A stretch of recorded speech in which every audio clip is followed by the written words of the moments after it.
ನಾರಾಯಣಂ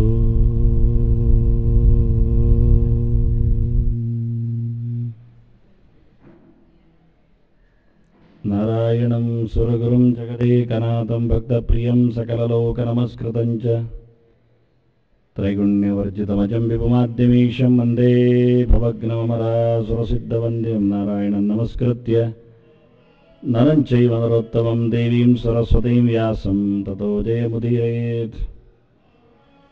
ಧರ್ಮಕ್ಷೇತ್ರೇ ಕುರುಕ್ಷೇತ್ರೇ ಸಮವೇತಾಯುತ್ಸವಃ ಮಾಮಕಾಃ ಪಾಂಡವಾಶ್ಚೈವ ಕಿಮಕುರ್ವತ ಸಂಜಯ. ಶ್ರೀ ಗುರುಭ್ಯೋ ನಮಃ. ಕೃಷ್ಣ ಕರ್ಮದ ಬಗ್ಗೆ ಅನೇಕ ಜನರ ಅಭಿಪ್ರಾಯದೊಂದಿಗೆ ತನ್ನ ಸ್ಪಷ್ಟ ನಿಲುವನ್ನು ಮುಂದಿಟ್ಟಿದ್ದಾನೆ. ನಾವು ಸಿಕ್ಕಿಬೀಳುವುದೇ ಕರ್ಮತಂತ್ರದಲ್ಲಿ, ಕೆಲಸಗಳ ಸರಪಳಿಯಲ್ಲಿ. ಹಾಗಾಗಿ ಮೊದಲಿಂದಲೇ ಅರ್ಜುನನ ಕರ್ಮ ವ್ಯಾಪ್ತಿಯಲ್ಲಿ ಬರುವ ತೊಡಕುಗಳಲ್ಲಿ ತುಂಬ ಪ್ರಶ್ನೆ ಹಾಕಿಕೊಂಡಿದ್ದ ಅರ್ಜುನ. ಈ ಕೆಲಸ ನಾನು ಮಾಡಲೊಲ್ಲೆ ಅನ್ನುವ ನಿರ್ಧಾರದಲ್ಲಿ ಆತ ನಿಂತಿದ್ದ. ಅದಕ್ಕಿರತಕ್ಕಂಥ ಆಕ್ಷೇಪಗಳನ್ನು, ಯೋಗ್ಯತೆಗಳನ್ನೆಲ್ಲ ಚಿಂತನೆಗೈದಿದ್ದ. ಕೃಷ್ಣ ಮಾತಾಡ್ತಾ ಅವನಿಗೆ, ಹೌದಲ್ಲಯ್ಯ, ಯಾರಿಗೆ ಬೇಕೀ ಪ್ರಪಂಚದ ಕೆಟ್ಟ ಕೆಲಸಗಳು? ಯೋಗಿ ಆಗಯ್ಯ, ಜ್ಞಾನಿ ಆಗಯ್ಯ, ಸ್ಥಿತಪ್ರಜ್ಞನಾಗಯ್ಯ ಅನ್ನುವ ಗಮ್ಮತ್ತು ಕೇಳುವಾಗ ಖುಷಿ ಇತ್ತು. ಅರ್ಜುನ ಹಾಗಿದ್ರೆ ಮತ್ತೆ ಕೃಷ್ಣನ ರಟ್ಟೆ ಹಿಡಿದು ಮಾತಾಡಿಸ್ತಾನೆ. ದೂರೇಣ ಹ್ಯವರಂ ಕರ್ಮ ಬುದ್ಧಿಯೋಗಾದ್ದನಂಜಯ ಬುದ್ಧೌ ಶರಣಮನ್ವಿಚ್ಛ. ನೀನು ಕರ್ಮವನ್ನು ಬಿಸಾಕಯ್ಯ, ತಲೆ ಖರ್ಚು ಮಾಡು, ಜ್ಞಾನಿಯಾಗು ಅಂದಾಗ ಮತ್ತೆ ಹೇಳ್ತಾನೆ ಅರ್ಜುನ, ನೀನು ಒಮ್ಮೆ ನಹಿ ಕಶ್ಚಿತ್ ಕ್ಷಣಮಪಿ ಜಾದುದಿಷ್ಟತೆ ಕರ್ಮಕೃತ ಅಂತಿ, ಕರ್ಮಣೇವ ಹಿ ಸಂಸಿದ್ಧಿ ಮಾಸಿತಾ ಜನಕಾದಯ ಅಂತಿ. ಹಿರಿಯರೆಲ್ಲ ನಿನ್ನ ಹಿಂದಿನವರು ಕರ್ಮ ಮಾಡ್ತಾ ಗೆದ್ದರು ಅಂತ ಹೇಳ್ತೀಯ, ಕರ್ಮ ಮಾಡದೇ ಇದ್ರೆ ಸೋಲ್ತದೆ ಹೇಳ್ತೀಯ. ನನಗೆ ಒಟ್ಟಾರೆ ಆಚೀಚಾಗಿ ಹೋಗಿದೆ ಅಂದಿದ್ದ. ಹಾಗಾಗಿ ಮತ್ತೊಮ್ಮೆ ಅರ್ಜುನ ಅದೇ ವಿಷಯಕ್ಕೆ ಕೈ ಹಾಕಿದ. ಬಿಡು, ಮಾಡು, ಸನ್ಯಾಸ, ತ್ಯಾಗ, ಇದೆಂತ ಗೊಂದಲ ಆಗಿದೆ, ಇದರದ್ದು ಏನೋ ಒಂದು ಕೊಂಡಿ ನನಗೆ ಅರ್ಥ ಆಗ್ತಾ ಇಲ್ಲಲ್ಲ ಅಂದಿದ್ದಾನೆ. ಅದನ್ನು ಕೃಷ್ಣ ಸರಿಪಡಿಸಿ, ಸುಮಾರು ಜನರು ಸುಮಾರು ಬಗೆಯಿಂದ ಹೇಳುತ್ತಾರೆ ಎನ್ನುವುದು ಹೇಳುತ್ತಾ, ಕೆಲವರು ಬಿಡುವುದು, ಕೆಲವರು ಹಿಡಿಯುವುದು, ಕೆಲವರು ಮಾಡುವುದು, ಕೆಲವರು ಅಲ್ಲ ಅನ್ನುವುದು ಎಲ್ಲ ವಿಷಯಗಳನ್ನು ಪ್ರಸ್ತಾವಗೈದು ಕೃಷ್ಣ ಹೇಳುತ್ತಾನೆ, ನಾನು ಹೇಳುತ್ತೇನಯ್ಯ, ಕರ್ಮ ಮಾಡು, ಅದರದ್ದು ಫಲವನ್ನು ಬಿಡು, ಚೆನ್ನಾಗಿ ನಡೆಸಿಕೊಡು ಕೆಲಸವನ್ನು, ಆದರೆ ನಾನು ಮಾಡಿದೆ ಅಂತ ಇಟ್ಕೊಳ್ಬೇಡ ಅನ್ನುವ ಸಂಘ ಮತ್ತು ಫಲದ ಎರಡು ಇರಾದೆಗಳಲ್ಲಿ ಒಂದು ರೀತಿಯಿಂದ ಮುಚ್ಚಳ ತೆಗೆದ ಬದುಕು. ಅತ್ತ ನಮ್ಮ ಛಾಪೂ ಇಲ್ಲ, ಇತ್ತ ಪಡೆಯಲೇಬೇಕೆಂಬ ಹಮ್ಮೂ ಇಲ್ಲ. ಸಿಕ್ಕಿದರೆ ಉಂಟು, ಇಲ್ಲ ಆದರೆ ಇಲ್ಲ. ಮಾಡಬೇಕು ಎನ್ನುವ ದೃಷ್ಟಿಯಿಂದ ನಡೆಸಿಕೊಡತಕ್ಕಂತಹ ಒಂದು ಕರ್ಮದ ಹರವು ನೋಡಿಕೊಂಡಾಗ ಇದು ಮುಚ್ಚಳ ತೆಗೆದ ಪಾತ್ರೆ. ವಸ್ತುವಿಗೆ ಅಡಿಯೂ ಇಲ್ಲ, ಮೇಲೂ ಇಲ್ಲದ ರೀತಿಯಲ್ಲಿ ಇರತಕ್ಕಂತಹ ಕ್ರಮ ಬಹಳ ಸುಂದರವಾಗಿರತಕ್ಕ. ಒಂದು ನೆಲೆಯಲ್ಲಿ ನಾನು ನಿಂತಿದ್ದೇನೆ ಅಂತ ಹೇಳಿಕೊಳ್ಳಿಕ್ಕಿಲ್ಲ, ಒಂದು ನೆಲೆ ನನಗೆ ಬೇಕು ಅಂತ ಕೇಳಿಕೊಳ್ಳಿಕ್ಕಿಲ್ಲ ಅನ್ನುವ ಹಾಗೆ ಇಡೀ ಪ್ರಪಂಚದ ಕರ್ಮದ ತಂತ್ರವನ್ನು ನೋಡಿಕೊಂಡಾಗ ನಮ್ಮ ಕೆಲಸ ಏನೂ ಅಲ್ಲ ಅಂತ ಬಿಡ್ಲಿಕ್ಕೂ ಇಲ್ಲ. ಯಾಕೆಂದ್ರೆ ಎಲ್ಲ ನೂಲಿನಲ್ಲಿ ನಮ್ಮದು ಒಂದು ಸೇರಿಕೊಂಡಿದೆ. ಬಿಟ್ಟರೂ ಇಡೀ ಬಟ್ಟೆ ಹರಿದೋಗುವ ವ್ಯವಹಾರ. ಹಾಗಿನ್ನ ಮಾಡದಿರ್ಲಿಕ್ಕಿಲ್ಲ, ಮಾಡುತ್ತೇನೆ ಅಂತ ಹೇಳಿಕೊಳ್ಳಿಕ್ಕಿಲ್ಲ. ಇಡೀ ವಿಶ್ವದ ನಿನ್ನಿನ ನಾಳಿನ ಕೆಲಸಗಳನ್ನು ಇಟ್ಟುಕೊಂಡಾಗ ನಮ್ಮ ಇವತ್ತಿನ ಕರ್ಮತಂತ್ರ ನೋಡಿಕೊಂಡ್ರೆ ಭಗವಂತ ಏನೂ ಅಲ್ಲ ಎನ್ನುವುದನ್ನು ತಿಳಿಸಿಕೊಡುತ್ತಾನೆ. ಹಾಗಾಗಿ ಸುಂದರವಾದ ತೆರೆದಿರತಕ್ಕಂತಹ ಪುಸ್ತಕದಂತೆ ಬಹಳ ಖುಷಿಯಾಗಿರತಕ್ಕ ಬದುಕನ್ನು ಹೇಳಿಕೊಟ್ಟ. ಹಾಗಾಗಿ ಎಲ್ಲರೂ ಹೇಳುವ ಅನೇಕ ಮುಖದ ವ್ಯಾಖ್ಯೆಗಳಲ್ಲಿರುವ ಓರೆಕೋರೆಗಳನ್ನು ತಿದ್ದುತ್ತಾನೆ. ತ್ಯಾಗದಲ್ಲಿ ಒಂದು ತ್ರೈವಿಧ್ಯ ಇದೆ ಅಂದಲ್ಲ, ಆ ತ್ರೈವಿಧ್ಯ ಏನು ಅಂತಾನೆ. ಸಾತ್ವಿಕ, ರಾಜಸ, ತಾಮಸವಾದಂತಹ ಕರ್ಮವನ್ನು ಮಾಡಲಿಕ್ಕೆ ಬರುತ್ತೆ ಅನ್ನುವುದಕ್ಕೆ ತಾಮಸ ಕರ್ಮ ಅಂದರೆ ಏನು ಅಂತ.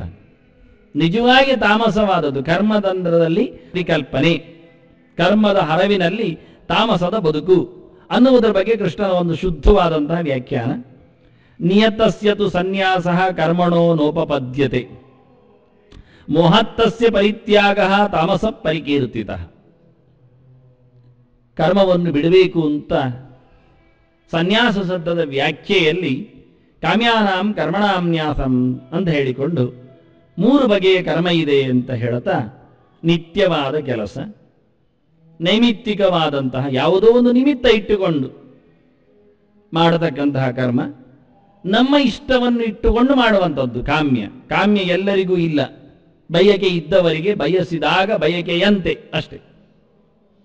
ಪುತ್ರಕಾಮೇಷ್ಟಿ ಬೇಕಾದರೆ ಮಾಡುವುದು, ಮಕ್ಕಳು ಬೇಕಿದ್ದರೆ ಎಷ್ಟು ಬೇಕಿದ್ದರೆ ಅಷ್ಟು ಮಾಡುವುದು, 4 ಮಕ್ಕಳು 4 ಮಾಡುವುದು ಒಂದು.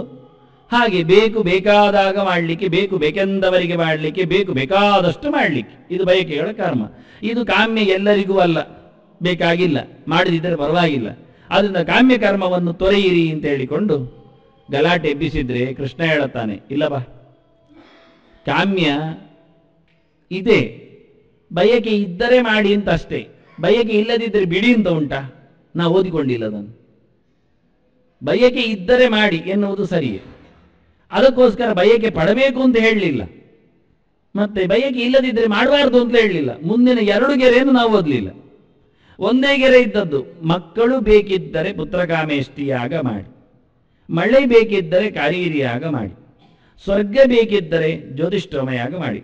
ಜ್ಯೋತಿಷ್ಠೇಮೇನ ಸ್ವರ್ಗಕಾಮೋ ಯಜೇತ, ಕಾರೀರ್ಯ ವೃಷ್ಟಿಕಾಮೋ ಯಜೇತ ಎಲ್ಲ. ಅದರ ನಂತರದಲ್ಲಿ ಏನಾದರೂ ಇತ್ತು? ನಾವೇ ಆ ಗೆರೆಯ ಮೇಲೆ ಮುಂದಿನ ವಿಷಯ ಏನು, ಆ ನಂತರ ಏನಿರಬೇಕು ಊಹಿಸಿಕೊಂಡು ಬರೆಯಿಸಿಟ್ಟು. ಜ್ಯೋತಿಷ್ಠೋಮೇನ ಸ್ವರ್ಗಕಾಮೋ ಯಜೇತ ಅಂದರೆ ಸ್ವರ್ಗ ಬೇಕಿದ್ದರೆ ಜ್ಯೋತಿಷ್ಠೋಮಯಾಗ ಮಾಡಿ ಅಂದಾಗ, ಸ್ವರ್ಗ ಬೇಕಿಲ್ಲದಿದ್ದರೆ ಜ್ಯೋತಿಷ್ಠೋಮಯಾಗ ಬೇಡ, ನಾವೇ ಮಾಡಿಕೊಂಡು ವಿಪರ್ಯಯ ಪರ್ಯವಸಾನ. ಅದರ ಒಟ್ಟಿಗೆ ಜ್ಯೋತಿಷ್ಠೋಮಯಾಗವನ್ನು ಕಾಮ್ಯ ಕರ್ಮ ಅಲ್ಲದೆ ಇಟ್ಟುಕೊಂಡು ಬದುಕಿಸಲಿಕ್ಕೆ ಬರುವುದಿಲ್ಲ ಅಂತ ಹೇಳಿದರು. ಅದು ಮಕ್ಕಳಾಗಬೇಕು ಅಂದಿದ್ದರೆ ಮಾಡಲೇಬೇಕು, ಮಕ್ಕಳು ಬಯಸಿ ಯಾಗ ಮಾಡಿ, ಸ್ವರ್ಗವನ್ನು ಬಯಸಿ ಯಾಗ ಮಾಡಿ ಹೇಳಲಿಲ್ಲ. ಸ್ವರ್ಗ ಬಯಕೆ ಇದ್ದರೆ ಮಾಡಿ, ಸ್ವರ್ಗ ಬಯಕೆ ಇಲ್ಲದಿದ್ದರೆ ಮಾಡಬೇಡಿಯೂ ಇಲ್ಲ. ಸ್ವರ್ಗ ಬಯಕೆ ಇಲ್ಲದಿದ್ದರೂ ಮಾಡಿ ಅಯ್ಯ, ಯಾಕೆ? ಸ್ವರ್ಗ ಬಯಕೆ ಇಲ್ಲ ಅಂತಲೇ ಮಾಡುವುದು. ಸ್ವರ್ಗ ಬಯಕೆ ಉಂಟು ಅಂತ ಹೇಗೆ ಮಾಡಿದ್ರು ಅದೇ ರೀತಿಯಾಗಿ ಜ್ಯೋತಿಷ್ಠೋಮದಲ್ಲಿ ಸ್ವರ್ಗ ಬಯಕೆ ಇಲ್ಲ ಅಂತಲೇ ಮಾಡುದು. ಅದು ಯಾಕೆ ಆಗತ್ತೆ ಅಂದ್ರೆ, ಆಗತ್ತೆ, ಸ್ವರ್ಗ ಬಯಸಿ ಮಾಡಿದ್ದಲ್ಲ, ಅದು ಹೇಗೆ ಮಾಡುವುದು ಅಂತ ನೋಡ್ಲಿಕ್ಕೆ ಮಾಡುವುದು, ಬೇಕಾದವರಿಗೆ ಮಾಡಿಸ್ಲಿಕ್ಕೆ ಮಾಡುವುದು. ಮಂಗನಲ್ಲಿ ಲಾಗ ಹಾಕಿಸ್ಲಿಕ್ಕೆ ಉಂಟು, ಹಾಕಿದರೆ 10 ರೂಪಾಯಿ ಕೊಡ್ತಾರೆ ಜನ. ಆಗ ಮಂಗ ಲಾಗ ಹಾಕುವುದು ಹೇಗೆ, ಅದು ಸೊಂಟ ಬಗ್ಗಿಸುವುದು ಹೇಗೆ? ಅದಕ್ಕಾಗುವುದಿಲ್ಲ. ಅದಕ್ಕೆ ಅದರ ಎದುರು ಇವ ಮನೆಯಲ್ಲಿ ಹಾಕಿ ತೋರಿಸ್ತಾನೆ, ಈಗ ಹಾಕಬೇಕು ಹೀಗೆ ಹಾಕಬೇಕು ಅಂತ. ಹಾಗೆ ಹಾಕಿಸಿ ಅದಕ್ಕೆ ಅಭ್ಯಾಸ ಮಾಡಿಸ್ತಾನೆ. ಅವನು ಮಂಗದ ಎದುರು ಹಾಕಿದ್ದಕ್ಕೆ ನೋಟು ಮಂಗ ಕೊಡುವುದಿಲ್ಲ, ಆದರೆ ಮಂಗ ಜನರ ಎದುರು ಹಾಕಿದ್ದಕ್ಕೆ ಜನ ನೋಟು ಕೊಡ್ತಾನೆ. ಹಾಗೆ ನಾವು ಅಲ್ಲಿ ಏನು ವ್ಯಾಪಾರ ಆಯಿತು? ಮಂಗ ಲಾಗ ಹಾಕುವುದು ನೋಟು ತರಲಿಕ್ಕೆ, ಮಂಗನ ಎದುರು ಇವ ಲಾಗ ಹಾಕಿದ್ದು ನೋಟು ತರಲಿಕ್ಕಲ್ಲ, ಉಪಯೋಗ ಇಲ್ಲ, ಸುಮ್ಮನೆ ಅಭ್ಯಾಸ ಮಾಡಿಸ್ಲಿಕ್ಕೆ. ಹಾಗೆ ಜ್ಯೋತಿಷ್ಠೋಮ ಯಜ್ಞವನ್ನು ಯಾರಿಗಾದರೂ ಪುತ್ರಕಾಮೇಷ್ಟಿಯವರೋ ಸ್ವರ್ಗಕಾಮತವರೋ ಮಾಡಿಸಿದರೆ ಮಾಡುವುದು ಹೇಗೆ ಗೊತ್ತಿರಬೇಕೋ ಬೇಡವೋ? ಅದಕ್ಕೋಸ್ಕರ ಮಾಡ್ಬೋದಲ್ಲ. ಆದ್ರಿಂದ ಸಕ್ತಾಹ ಕರ್ಮಣ್ಯ ವಿದ್ವಾಂಸೇತ ಕುರುವಂತಿ ಭಾರತ ಕುರಿಯಾದ್ ವಿದ್ವಾನ್ ತಥಾ ಅಸಕ್ತಃ ಚಿಗೀರ್ಷೋ ಲೋಕಸಂಗ್ರಹ. ಒಬ್ಬ ತಿಳಿದವನೂ ಸಹ ಜ್ಞಾನಿಯೂ ಸಹ ಕರ್ಮ ಮಾಡಬೇಕು. ಯಾಕೆಂದ್ರೆ ಮಾಡ್ಲಿಕ್ಕೋಸ್ಕರ ಮಾಡುದು, ಗೊತ್ತಿದೆ ಅಂತಲೇ ಮಾಡುದು. ಗೊತ್ತಿದ್ದವನಿಗೆ ಗೊತ್ತು ಮಾಡಿಸ್ಲಿಕ್ಕೋಸ್ಕರ, ಇನ್ನು ಮುಂದಕ್ಕೆ ಗೊತ್ತಾಗದವರಿಗೆ ಗೊತ್ತು ಉಳಿಸ್ಲಿಕ್ಕೋಸ್ಕರ ಗೊತ್ತಿದ್ದವ ಮಾಡಿಕೊಂಡು ಬರಬೇಕು. ಅದನ್ನ ಕಾಮ್ಯ ಕರ್ಮವನ್ನು ಬಿಡಬಾರದು ಅಂತ ಕೃಷ್ಣ ಜೋರಾಗಿ ಹೇಳಿದ. ಹಾಗಾದ್ರೆ ಬಿಡಬೇಕಾದ ಸುದ್ದಿ ಅದರ ಫಲ ಅಷ್ಟೆ. ಎಲ್ಲದರ ಫಲದ ಆಸೆಯನ್ನು ಬಿಡು, ನಂಟು ಬಿಡು, ಆಸೆ ಬಿಡು ಅಂತ ಹೇಳಿಕೊಂಡು ಬಿಡಬಾರದು ಎನ್ನುವುದಕ್ಕೆ ಒತ್ತು ಕೊಟ್ಟು ಕೃಷ್ಣ ಪ್ರಧಾನವಾಗಿ ಕರ್ಮವನ್ನು ಇಟ್ಟುಕೊಂಡು ಯಜ್ಞದಾನ ತಪಕರ್ಮನ ಅತ್ಯಾಜ್ಯಂ ಅಂತ ಎನ್ನುವುದನ್ನು ಗಟ್ಟಿ ಮಾಡಿ, ಯಜ್ಞೋದಾನ ತಪಶ್ಚೈವ ಭಾವನಾನಿ ಮನೀಷಿಣಾಮ್ ಅಂತ ಮಾಡುವ ಎಲ್ಲ ಕರ್ಮಗಳಿಗೂ ಸಹ ಶುದ್ಧಿಗೊಳಿಸುವ ಒಂದು ಮುಖ್ಯವಾದ ಕೆಲಸ ಇದೆ. ಕರ್ಮ ಮಾಡಿದರೆ ಪ್ರಧಾನವಾಗಿ ಆಗುವುದೇನು ಕೇಳಿದರೆ ಕರ್ಮಣ ಜ್ಞಾನ ಮಾತನೋತಿ ಅಂತ ಅಂತಃಕರಣ ಶುದ್ಧಿ ಆಗ್ತದೆ. ಎಲ್ಲ ದ್ರವ್ಯಗಳನ್ನು ಒಟ್ಟು ಮಾಡಿಕೊಂಡು ಅದರ ಇರವುಗಳನ್ನು ಹರವುಗಳನ್ನೆಲ್ಲ ಅಭ್ಯಾಸ ಮಾಡಿಕೊಂಡು ಅದನ್ನು ದುಡಿಸಿಕೊಂಡಾಗ, ವಿನಿಯೋಗಿಸಿಕೊಂಡಾಗ ಯಾವುದೋ ಒಂದು ಬಗೆಯಲ್ಲಿರತಕ್ಕಂತಹ ಮನಸ್ಸು ಶಾಂತಿಗೆ, ದೇಹ ಒಂದು ರೀತಿಯಿಂದ ಶಿಸ್ತಿಗೆ ಬದ್ಧಾಗತ್ತೆ, ತನ್ನಷ್ಟಕ್ಕೆ ಆಗುತ್ತೆ ಅಂತ. ಈಗ ಸಹಜವಾಗಿ ಕರ್ಮಗಳು ಬಿಡ್ಲಿಕ್ಕಿಲ್ಲ ಎನ್ನುವುದನ್ನು ಒತ್ತು ಕೊಟ್ಟು ಹೇಳಿದ ಕೃಷ್ಣ ಬಹಳ ಜೋರಾಗಿ ಕರ್ಮದ ತಂತ್ರಗಾರಿಕೆಯಲ್ಲಿ ತನ್ನ ವೈಭವವನ್ನು ಹೇಳುತ್ತಾನೆ. ನಿಯತಸ್ಯತು ಸನ್ಯಾಸ ಕರ್ಮಣ ನ ಉಪಪದ್ಯತೆ. ಈ ಗೆರೆಯ ಮೇಲಿನ ಅಭಿಪ್ರಾಯವೇ ಬಹಳ ಕಷ್ಟ. ನಿಯತಸ್ಯ ಕರ್ಮಣ ಸನ್ಯಾಸ ನೋಪಪದ್ಯತೆ ಅಂದ. ನಿಯತವಾದ ಕರ್ಮವಾದ ತ್ಯಾಗ ಎನ್ನುವುದು ತಪ್ಪು, ಇಷ್ಟೇ. ನಿಯತ ಕರ್ಮ ಅಂದರೆ ಎಂಥದ್ದು? ಇಲ್ಲಿ ತುಂಬ ಗೊಂದಲ ಆದದ್ದಾಗಿ. ನಿಯತಂ ಅಂದರೆ ನಿಯತಸ್ಯ ಅಂದರೆ ನಿತ್ಯಸ್ಯ ಅಂತ ಶಂಕರಾಚಾರ್ಯ ಅರ್ಥ ಬರೆದರು. ಶಂಕರ ಭಾಷ್ಯದಲ್ಲಿ ನಿಯತಸ್ಯ ನಿತ್ಯಸ್ಯ 3 ಕರ್ಮ ಇತ್ತಲ್ಲ, ಅದರಲ್ಲಿ ನಿತ್ಯ ಕರ್ಮವನ್ನು ಬಿಡಬೇಡಿ ಅಷ್ಟೇ. ಹಿಂದೆ ಕಾಮ್ಯ ಕರ್ಮವನ್ನು ಬಿಡಿ ಅಂತ ಬಂದಿತ್ತು, ದೋಷ ಇದ್ದರೆ ಯಾವುದು ಬಿಡಿ ಅಂತ ಇನ್ನೊಂದು ಬಂದಿತ್ತು. ಅದು ಒಂದು ವಿಚಿತ್ರ ಆಗಿತ್ತು. ದೋಷವತ್ತು ಅಂತ ಹೇಳಿಕೊಂಡು ಕರ್ಮ ದೋಷ ಇದ್ದರೆ ಅದನ್ನು ತ್ಯಾಜ್ಯವೇ, ಅದು ಯಾವುದರಲ್ಲೇ ದೋಷ ಕಾಣಲಿ ಬಿಡುವುದೇ.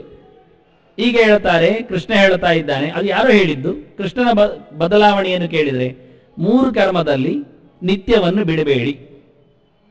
ಮತ್ತೆ ನೈಮಿತ್ತಿಕ ಮತ್ತೆ ಕಾಮ್ಯ ಬಿಡಬಹುದು ಹೇಳಿದಾಗೆ ಕಾಣುತ್ತೆ, ಗೊತ್ತಿಲ್ಲ, ನಾವೇ ಮಾಡುದು.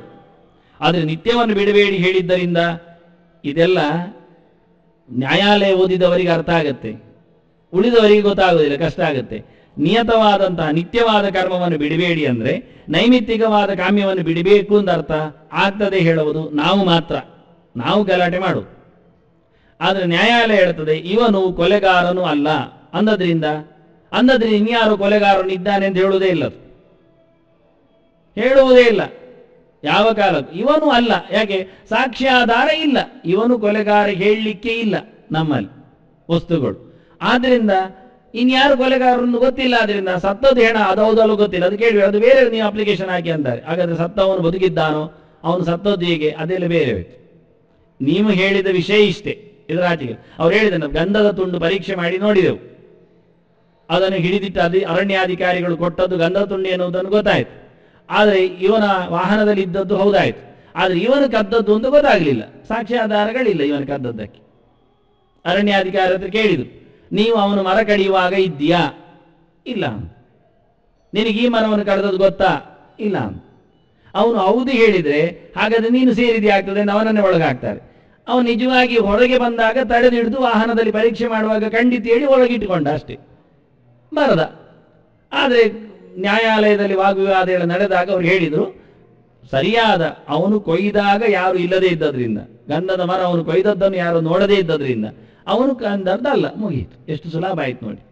ಅದರ ಆಚಿನ ಗೆರೆಯೇ ಇಲ್ಲ ನಮಗೆ. ಇಡೀ ದೇಶವೇ ಬದುಕುವುದು ಹಾಗೆ. ಒಂದಿಷ್ಟು ಮೊತ್ತ ದುಡ್ಡು ಇದೆ ಹೊರಗಿಟ್ಟದ್ದು, ಯಾವಾಗ ತರುವುದು, ಯಾರು ತರುವುದು ಅದು ಕೇಳಲಿಕ್ಕೆ ಇಲ್ಲ, ಯಾರಿಟ್ಟದು ಗೊತ್ತೇ ಇಲ್ಲ. ದುಡ್ಡಂತೂ ಉಂಟು, ಎಷ್ಟು ಅದು ಗೊತ್ತಿಲ್ಲ. ಅದು ಒಮ್ಮೆ ಹೇಳ್ತಾರೆ 1000 ಎಷ್ಟೋ ಮಿಲಿಯನ್ ಕೋಟಿ ಎಲ್ಲ ಹೇಳ್ತಾರೆ, ಮತ್ತೊಮ್ಮೆ ಹೇಳ್ತಾರೆ ಸ್ವಲ್ಪ ಕಡಿಮೆ ಹೇಳ್ತಾರೆ. ಅದರ ಮಧ್ಯೆಯಲ್ಲಿ ಯಾರೋ ನುಂಗಿ ಹಾಕಿದ್ದು ಉಂಟು, ಅದು ಗೊತ್ತಿಲ್ಲ. ಯಾರು ನುಂಗ್ತಾ ಇದ್ದಾರೋ, ಹಾಗಾದ್ರೆ ಯಾರು ಕೈ ಹಾಕ್ಲಿಕ್ಕೆ ಬರ್ತದೆ ಅಂತ ಆಯ್ತಲ್ಲ, ಗೊತ್ತಿಲ್ಲ ಹೇಳಿದ್ದು ಗೊತ್ತಿಲ್ಲಲ್ಲ. ನೋಡಿ, ನಮ್ಮಲ್ಲಿ ಒಮ್ಮೆ ವೀರಪ್ಪನನ್ನು ಹಿಡಿಲಿಕ್ಕಿತ್ತು, ಅದಾಗುವುದಿಲ್ಲ, ಮಿಲಿಟರಿಗೂ ಆಗೋದಿಲ್ಲ, ಯಾವ ರೀತಿಯಲ್ಲಿ ಆಗೋದಿಲ್ಲ. ಆದರೆ ಅವೊಬ್ಬ ವೃತ್ತಪತ್ರಿಕೆಯವನ ಅಕ್ಕಿನ ಹೋಗಿ ಬರ್ತಾನಂತೆ, ಮಾತಾಡಿಸಿ ಬ್ರೆಡ್ ಕೊಟ್ಟು ಎಲ್ಲ ಶೇಕ್ ಹ್ಯಾಂಡ್ ಮಾಡಿ ಬರ್ತಾನಂತೆ. ಅದು ಹೇಗೆ ಅದು ಗೊತ್ತಿಲ್ಲ. ಅವನು ಯಾವ ಅಂತರ್ಜಾಲ ವಿದ್ಯೆಯಲ್ಲಿ ಹೋಗ್ತಾನೋ, ಮಾಯಾಜಾಲ, ಅವನು ಹೋಗಿ ಡೀಲ್ ಮಾಡಿ ಬರ್ತಾನೆ, ನಡೀತಾ ಇರ್ತದೆ. ಆನೆ ಹೋಗ್ತದೆ ಅವನ ಹತ್ತಿರದಲ್ಲಿ, ಇರುವೆ ಹೋಗುದಿಲ್ಲ ನಮ್ದು. ಚೆನ್ನಾಗಿದೆ ಇದೆಲ್ಲ ವ್ಯವಸ್ಥಿತವಾಗಿ. ಅದನ್ನು ಕೃಷ್ಣ ಹೇಳ್ತಾನೆ, ಅದರಿಂದ ಇಷ್ಟೇ ಗೆರೆ ನಿಯತಸ್ಯತು ಸನ್ಯಾಸ. ಅದನ್ನ ಈ ವಾಕ್ಯಗಳನ್ನು ಅರ್ಥ ಮಾಡುವುದೇ ಬಹಳ ಕಷ್ಟ. ನಿಯತ ಅಂದ್ರೆ ಏನು ಕೃಷ್ಣ ಹೇಳಲಿಲ್ಲ, ಇಲ್ಲಿ ಹೇಳಲಿಲ್ಲ, ಹೇಳಿದ್ದಾನೆ, ಹೇಳುತ್ತೇನೆ. ಹೇಳಿದ್ದಾನೆ ಎನ್ನುವುದನ್ನು ಯಾರು ಹೇಳಲಿಲ್ಲ, ನಾನು ಕೊನೆಗೆ ಹೇಳುತ್ತೇನೆ. ನಿಯತಸ್ಯತು ಸನ್ಯಾಸ ಅನ್ನೋದಕ್ಕೆ ನಿತ್ಯ ಕರ್ಮ ಬಿಡಬೇಡಿ ಅಂತ ಶಂಕರಾಚಾರ್ಯರು ಭಾಷ್ಯ ಬರೆದು ಬಾಯಿ ಮುಚ್ಚಿದ್ರು. ರಾಮಾನುಜರು ನಿತ್ಯ ನೈಮಿತ್ತಿಕಸ್ಯ ಅಂತ ಹೇಳಿಬಿಟ್ರು. ನಿಯತಸ್ಯ ಅಂದ್ರೆ ನಿತ್ಯ ಮತ್ತು ನೈಮಿತ್ಯದ ಕರ್ಮವನ್ನು ಬಿಡಬೇಡಿ, ಮತ್ತೆ ಕಾಮ್ಯವನ್ನು ಬಿಡಿ. ಅದು ಹಿಂದೆ ಹೇಳಿ ಆಗಿದೆ. ಹಿಂದೆ ಹೇಳಿದ್ದನ್ನು ಊರ್ಜಿತಗೊಳಿಸಿದ ಕೃಷ್ಣ ಅಷ್ಟೇ, ಅದೇ ಸರಿ ಅಂದ. ಕೆಳಗಿನ ನ್ಯಾಯಾಲಯದಲ್ಲಿ ಹೇಳಿದ್ದೆ ತೀರ್ಪು, ಮೇಲಕ್ಕೆ ತೀಡಿದ್ರು ಹೇಳಿದಾಗ ಅಷ್ಟೇ, ಮತ್ತೇನು ಮಾಡಲಿಲ್ಲ. ಅಷ್ಟೇ ಮಾಡಿದ ಅಂತ ರಾಮಾನುಜರು. ವಾಸ್ತವವಾಗಿ ನಿಯತಸ್ಯದು ಸನ್ಯಾಸ ಎನ್ನುವಲ್ಲಿ ನಿಯತ ಅಂದ್ರೆ ನಿತ್ಯವ, ನಿಯತ ಎನ್ನುವಲ್ಲಿ 2ನೇ ಅಕ್ಷರ ಯ, 3ನೇ ಅಕ್ಷರ ತ. ನಿತ್ಯ ಎನ್ನುವಲ್ಲಿ 2ನೇ ಅಕ್ಷರ ತ, 3ನೇ ಅಕ್ಷರ ಯ, ನಿತ್ಯ. ಅದನ್ನ ನಿತ್ಯ ಬೇರೆ, ನಿಯತ ಬೇರೆ. ಇಷ್ಟು ಗುರುತಿಸಿಕೊಳ್ಳಿಲ್ಲ. ಯಾವ ವ್ಯಾಖ್ಯಾನಕಾರರು ಇಷ್ಟು ಗುರುತಿಸುವಿಕೆ ಇದೆ ಅಂತಲೇ ಹೇಳಲಿಲ್ಲ. ಮತ್ತೆ ಹೇಳಾದ್ರೂ ಬಾಯಲ್ಲಿ ಬೇಕಲ್ಲ, ಇಲ್ಲ. ಅದನ್ನ ನಿಯತ ಅಂದ್ರೆ ನಿತ್ಯ ಅಲ್ಲ, ನಿಯತವಾದದ್ದು ಅಂದರೆ ನಿನಗೆ ಹೇಳಿಸಿದ್ದು ಅಂತ ಇಷ್ಟೇ. ನಿಯತವಾದ, ನಿಯತ್ತಿನಿಂದ ಮಾಡಬೇಕಾದ್ದು, ತಪ್ಪದೆ ತಪ್ಪಿಲ್ಲದೆ ತಪ್ಪಿಸದೆ ಮಾಡಬೇಕಾದ್ದು ಎನ್ನುವ ಅರ್ಥ. ಇದನ್ನು ನಿಯತ್ತು ಅಂತ ಭಾಷೆಯಲ್ಲಿ ಉಂಟು. ಹಿಂದೆ ಕೃಷ್ಣ ಹೇಳಿ ಆಯಿತು, ನಿಯತಂ ಕರ್ಮ ಕುರು ಅಂತ ಹೇಳಿಕೊಂಡು, ತಸ್ಮಾತ್ವಂ ನಿಯತಂ ಕುರು ಅಂತ ಹಿಂದೆ ಪ್ರಯೋಗ ಮಾಡಿದ್ದಾನೆ. ನಿನಗೆ ಹೇಳಿದ್ದು ಮಾಡಯ್ಯ ಅಂತ. ಅದನ್ನು ಮರೆತು ಬಿಟ್ರಿ ಇವರು ಭಾಷ್ಯಕಾರರು. ಹಿಂದೆ ಮುಂದೆ ನೋಡುವುದಿಲ್ಲ, ಈಗಿಂದ ಈಗಕ್ಕೆ ಗೆರೆ ಹಾಕ್ತಾ ಹೋಗ್ತಾರೆ. ಕಷ್ಟ ಅಂದ್ರೆ ಅದು.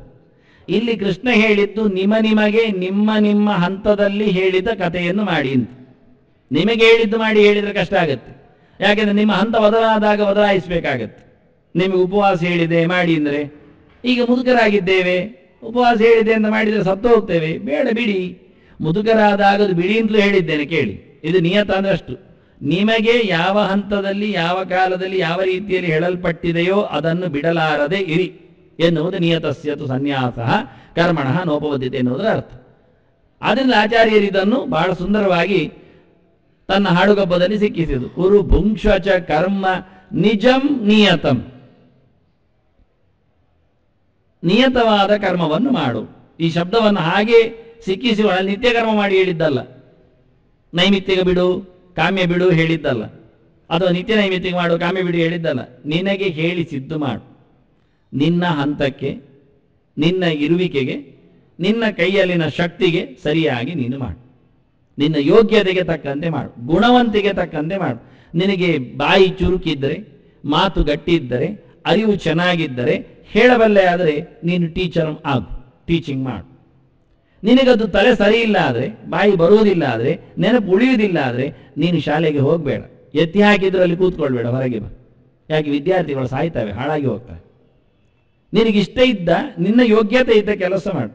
ಯೋಗ್ಯತೆ ಇದೆ, ಚೆನ್ನಾಗಿದೆ, ಆದರೆ ನನಗೆ ಆ ಮಕ್ಕಳನ್ನು ಕುರಿ ದೊಡ್ಡಿಯಲ್ಲಿ ಓಡಿಸುವುದು ಕೆಲಸ ಇಷ್ಟ ಆಗೋದಿಲ್ಲ ಆದರೆ ಹಿಂದೆ ಬಾ ಅಂದ್ರು. 1000 ಸಂಬಳ ಕೊಡ್ತಾರಾದ್ರೂ ಕೂತ್ಕೊಳ್ಬೇಡ. ಯಾಕೆ ವಿದ್ಯಾರ್ಥಿಗಳ ಭವಿಷ್ಯ ಮುಖ್ಯ. ಯಾಕೆ ನಿನಗಿಷ್ಟ ಇಲ್ಲ. ಆದ್ದರಿಂದ ಅರಿವು ಇದ್ದರೂ ಇಷ್ಟ ಇಲ್ಲದಿದ್ದರೆ ಆಗುವುದಿಲ್ಲ. ಆದರೂ ಬೇಕು, ಅದರಲ್ಲಿ ಪರಿಣತಿಯೂ ಬೇಕು, ಅದರೊಟ್ಟಿಗೆ ಯೋಗ್ಯತೆಯೂ ಬೇಕು.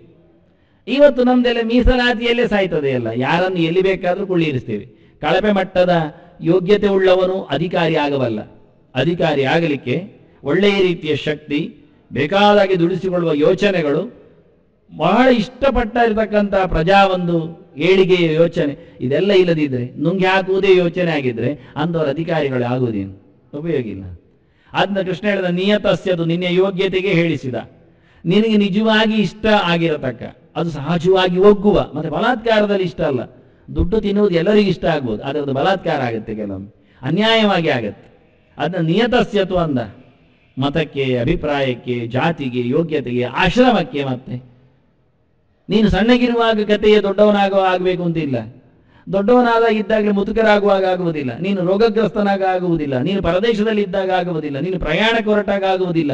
ನೀನು ರಾತ್ರಿಗಾಲಕ್ಕೆ ಬಂದಾಗ ಆಗುವುದಿಲ್ಲ. ಅಂದ ದಿನಕ್ಕೆ, ಕಾಲಕ್ಕೆ, ಯೋಗ್ಯತೆ ತುಂಬ ತಿಳ್ಕೊಳ್ಳಿಕ್ಕೆ ಉಂಟು ಅಂದ, ತಿರುಗಲಿಕ್ಕೆ ಉಂಟು ಅಂದ. ಅದು ನಿಯತಸ್ಯತು ಸನ್ಯಾಸ ಕರ್ಮಣಃ ನೋಪವದ್ಯತೆ. ಬಹಳ ಸುಂದರವಾಗಿ ಅದನ್ನು ಉಲ್ಲೇಖ ಮಾಡಿದೆ. ಈ ನಿತ್ಯ ಕರ್ಮದ ಬಗ್ಗೆ ಮಾತಾಡುವಾಗ ಧರ್ಮದತ್ತ ಮಾತಾಡ್ತಾನೆ. ಮಧುಸೂದನ ಸರಸ್ವತಿ ವ್ಯಾಖ್ಯಾನದ ಮೇಲೆ ವ್ಯಾಖ್ಯಾನ ಕೊಡುವವ.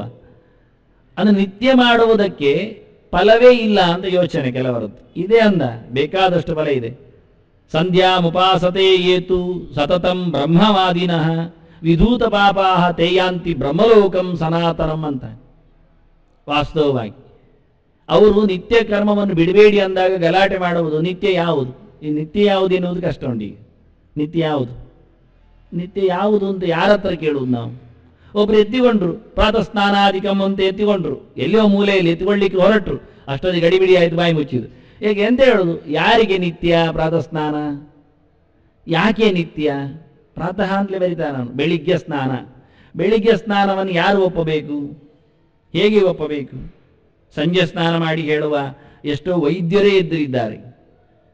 ಎಲ್ಲ ಮುಗಿದ ನಂತರ ರಾತ್ರಿ ಚೆನ್ನಾಗಿ ಸಂಜೆ ಮೈಯೆಲ್ಲ ತೊಳ್ಕೊಂಡು ಚೆನ್ನಾಗಿ ಮಾಡಿಕೊಳ್ಬೇಕು ಸ್ನಾನ, ಮತ್ತೆ ಮಲಗಬೇಕು. ಬೆಳಿಗ್ಗೆ ನೀರು ಕುಡಿದ್ರೆ ಸಾಕು ಅಂತಾರೆ. ಬೇಕಾದ್ರೆ ಮೈ ಒರೆಸಿಕೊಂಡ್ರೆ ಸಾಕಾಗತ್ತೆ, ಏನಿರುವುದಿಲ್ಲ ಅಂತಾರೆ.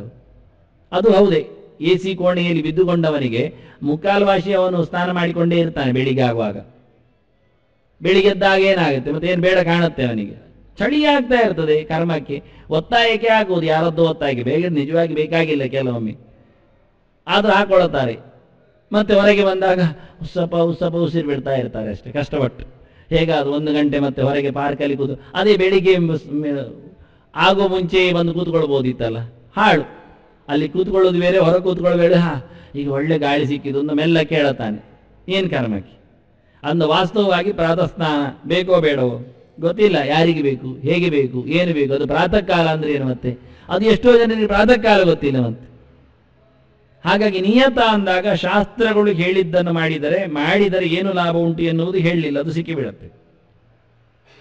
ನಿತ್ಯವಾದದ್ದು, ವೇದೋಕ್ತವಾದದ್ದು ನಿತ್ಯ. ವೇದದಲ್ಲಿ ಕಾಲಕಾಲಕ್ಕೆ ಅಗ್ನಿಹೋತ್ರಾದಿಗಳನ್ನು ಮಾಡಬೇಕು, ಅಗ್ನಿಹೋತ್ರ ಮಾಡಿದ್ದಕ್ಕೆ ಪಶುಬಲಿಯೆಲ್ಲ ಕೊಡಬೇಕು ಉಂಟು. ಆದರೆ ಅದರಲ್ಲಿ ಪ್ರಶ್ನೆ ಕೇಳಲಿಕ್ಕಿಲ್ಲ. ವೇದ ಹೇಳಿದ್ದು ನಿತ್ಯಕ್ಕೆ ನಿಯತ, ಅದು ಎಲ್ಲರೂ ಮಾಡಲಿಕ್ಕೆ ಉಂಟು. ಇದರ ಮೇಲೆ ಗಲಾಟೆ ಮಾಡ್ತಾರೆ. ಎಲ್ಲಿ ಹಿಂಸೆ ಮಾಡಲಿಕ್ಕೆ ಹೇಳಿದ್ರು? ಮನು ಹೇಳುತ್ತಾನೆ, ಮತ್ತು ಜಪ್ಪೇನೈವತ್ತು ಸಂಸಿದ್ಯೇತ್ ಬ್ರಾಹ್ಮಣೋ ನಾತ್ರ ಸಂಶಯ ಕುರ್ಯಾದನ್ಯ ನವಾ ಕುರ್ಯಾತ್ ಮೈತ್ರೋ ಬ್ರಾಹ್ಮಣ ಉಚ್ಯತೆ. ಇದು ಭಾರತ ಹೇಳಿದೆ ಹೌದು, ಆದರೆ ಮನು ಒಪ್ಪಿಕೊಂಡಿದ್ದ. ನಮಗೆ ಮಹಾಭಾರತ ಹೇಳಿದೆ ಅಂದರೆ ನಾವು ಕೇಳುವುದಿಲ್ಲ. ಮತ್ತೆ ಅದರದ್ದು ಕಾಲ ಘಟ್ಟ ಇನ್ನೊಂದು ಹುಡುಕ್ಲಿಕ್ಕೆ ಹೋಗ್ತೇವೆ. ಅದು ಯಾವತ್ತು ಬಂದದ್ದು, ಎಲ್ಲಿ ಹುಟ್ಟಿದ್ದು, ಯಾರು ಮುದ್ರಣಗೈದದ್ದು ಅಂತ. ಮನು ಹೇಳಿದ್ರೆ ಸುಮ್ಮನೆ ಸ್ವಲ್ಪ ಬಾಯಿ ಮುಚ್ಚಿದ್ದಾರೆ. ಮನುಸ್ಮೃತಿ ಅದು ಸುಮಾರು ಸ್ಮೃತಿ ಅಂದ ತಕ್ಷಣ ಅವರಿಗೆ ಮಂಡೆ ಹೋಗುದು ಬಾರಿ ಹಳ ಇತ್ತು ಅಂತ. ಸ್ಮೃತಿಕಾರರು ಕೇವಲ ಕಳ್ಳರು. ಅಂದರೆ ಪುರಾಣಗಳಿಂದ ಇದ್ದ ಶ್ಲೋಕಗಳನ್ನು ಕದ್ದು ಅವರು ಪ್ರಬಂಧ ಮಾಡಿದ್ರು. ಸ್ಮೃತಿ ಅಂದ್ರೆ ಕೇವಲ ಪ್ರಬಂಧ ಅಂತ ಅರ್ಥ. ಚೆನ್ನಾಗಿ ಅರ್ಥ ಗೊತ್ತಿದ್ದವರಿಗೆ ಗೊತ್ತಿದೆ ಸ್ಮೃತಿ ಅಂದ್ರೆ ಏನು ಅಂತ. ಸ್ಮೃತಿ ಅಂದರೆ ಆಯಾ ಕಾಲದಲ್ಲಿ ಆಯಾ ಋಷಿಗಳು ಎಲ್ಲ ಕಡೆಯಲ್ಲಿ ಇದ್ದದ್ದನ್ನು ಸಿಕ್ಕಿಸಿದ್ದು ಅಷ್ಟೇ. ವಿಶ್ವಾಮಿತ್ರ ಸ್ಮೃತಿ, ವಸಿಷ್ಠ ಸ್ಮೃತಿ, ಅತ್ರಿ ಸ್ಮೃತಿ, ಭಾರದ್ವಾಜ ಸ್ಮೃತಿ, ಶಂಕರ ಸ್ಮೃತಿ, ಒಟ್ಟು 10-50 ಜನರದ್ದಿದೆ ಸ್ಮೃತಿಗಳು. ಹೇಳಿದ್ದೇ ಉಂಟು ಅದರಲ್ಲಿ. ಕೆಲವೊಮ್ಮೆ ಅದೊಂದು ಪ್ಯಾರಾವೈಸ್ ಮಾಡಿದ್ದಾರೆ, ಗ್ರೂಪ್ ವೈಸ್ ಮಾಡಿದ್ದಾರೆ. ಪ್ರಾಯಶ್ಚಿತ್ತಕ್ಕೆ, ಆನಿಕಕ್ಕೆ, ಪೂಜಾ ವಿಧಾನಕ್ಕೆ, ಶ್ರಾದ್ದಕ್ಕೆ, ಹೆಚ್ಚಿನವರೆಲ್ಲ ಶ್ರಾದ್ದಕ್ಕೆ ಒತ್ತು ಕೊಟ್ಟಿದ್ದಾರೆ. ಅದರ ಪ್ರಕಾರದಲ್ಲಿ ಅದನ್ನು ನಡೆಸಿಕೊಟ್ಟಿದ್ದಾರೆ. ಅವರು ಏನು ಮಾಡಲಿಲ್ಲ, ಎಂಥದ್ದು ಮಾಡಲಿಲ್ಲ, ಎಲ್ಲ ಕಡೆದು ಸಿಕ್ಕಿಸಿದ್ದಾರೆ ಅಷ್ಟು. ಅದರಲ್ಲಿಯೂ ಗಮ್ಮತ್ ಮಾಡಿದ್ದಾರೆ ಕೆಲವರು. ಹೇಳುವಾಗ ಸ್ಮೃತಿಕಾರರು ಸಿಕ್ಕಿಸಿ ಅತ್ರಾಹ ಗೋಬಿಲಹ ಅಂತಾರೆ. ಇಲ್ಲಿ ಗೋಬಿಲ ಋಷಿ ಹೇಗೆ ಹೇಳ್ತಾನೆ, ಅದು ಗೋಬಿಲ ಸ್ಮೃತಿಯಲ್ಲಿ ಇಲ್ವೇ, ನಾವು ಯಾಕೆ ನೋಡ್ಬೇಕು? ಅವರಿಗೆ ಸಂಶಯ ಕೆಲವೊಮ್ಮೆ. ತಾವು ಹೇಳಿದ್ದು ಸರಿಯಾಗದಿದ್ರೆ ಅಥವಾ ಒತ್ತಿಕೊಳ್ಳುವುದು ಅಲ್ಲ. ಅದರಿಂದ ಸ್ಮೃತಿ ದೊಡ್ಡ ಸಂಗತಿಯಲ್ಲ. ಸ್ಮೃತಿ ನಿಜವಾಗಿ ನೇರ ಪ್ರಮಾಣ ಅಲ್ಲ, ಅದು ಪುರಾಣದ ಗೆರೆಯನ್ನು ಒತ್ತಿದೆ, ಆದ್ರಿಂದ ಪ್ರಮಾಣ. ಅದು ನಮಗೆ ಅರ್ಥ ಆದರೆ ಇಲ್ಲ ಅದು ಬಿಡ್ಲಿಕ್ಕೆ ವಾಸ್ತವವಾಗಿ. ಆದರೂ ಜನಕ್ಕೆ ಮನುಸ್ಮೃತಿಯಿಂದ ಭಾರಿ ಏನ್ಷಿಯಂಟ್ ಅಂತ ಅರ್ಥ.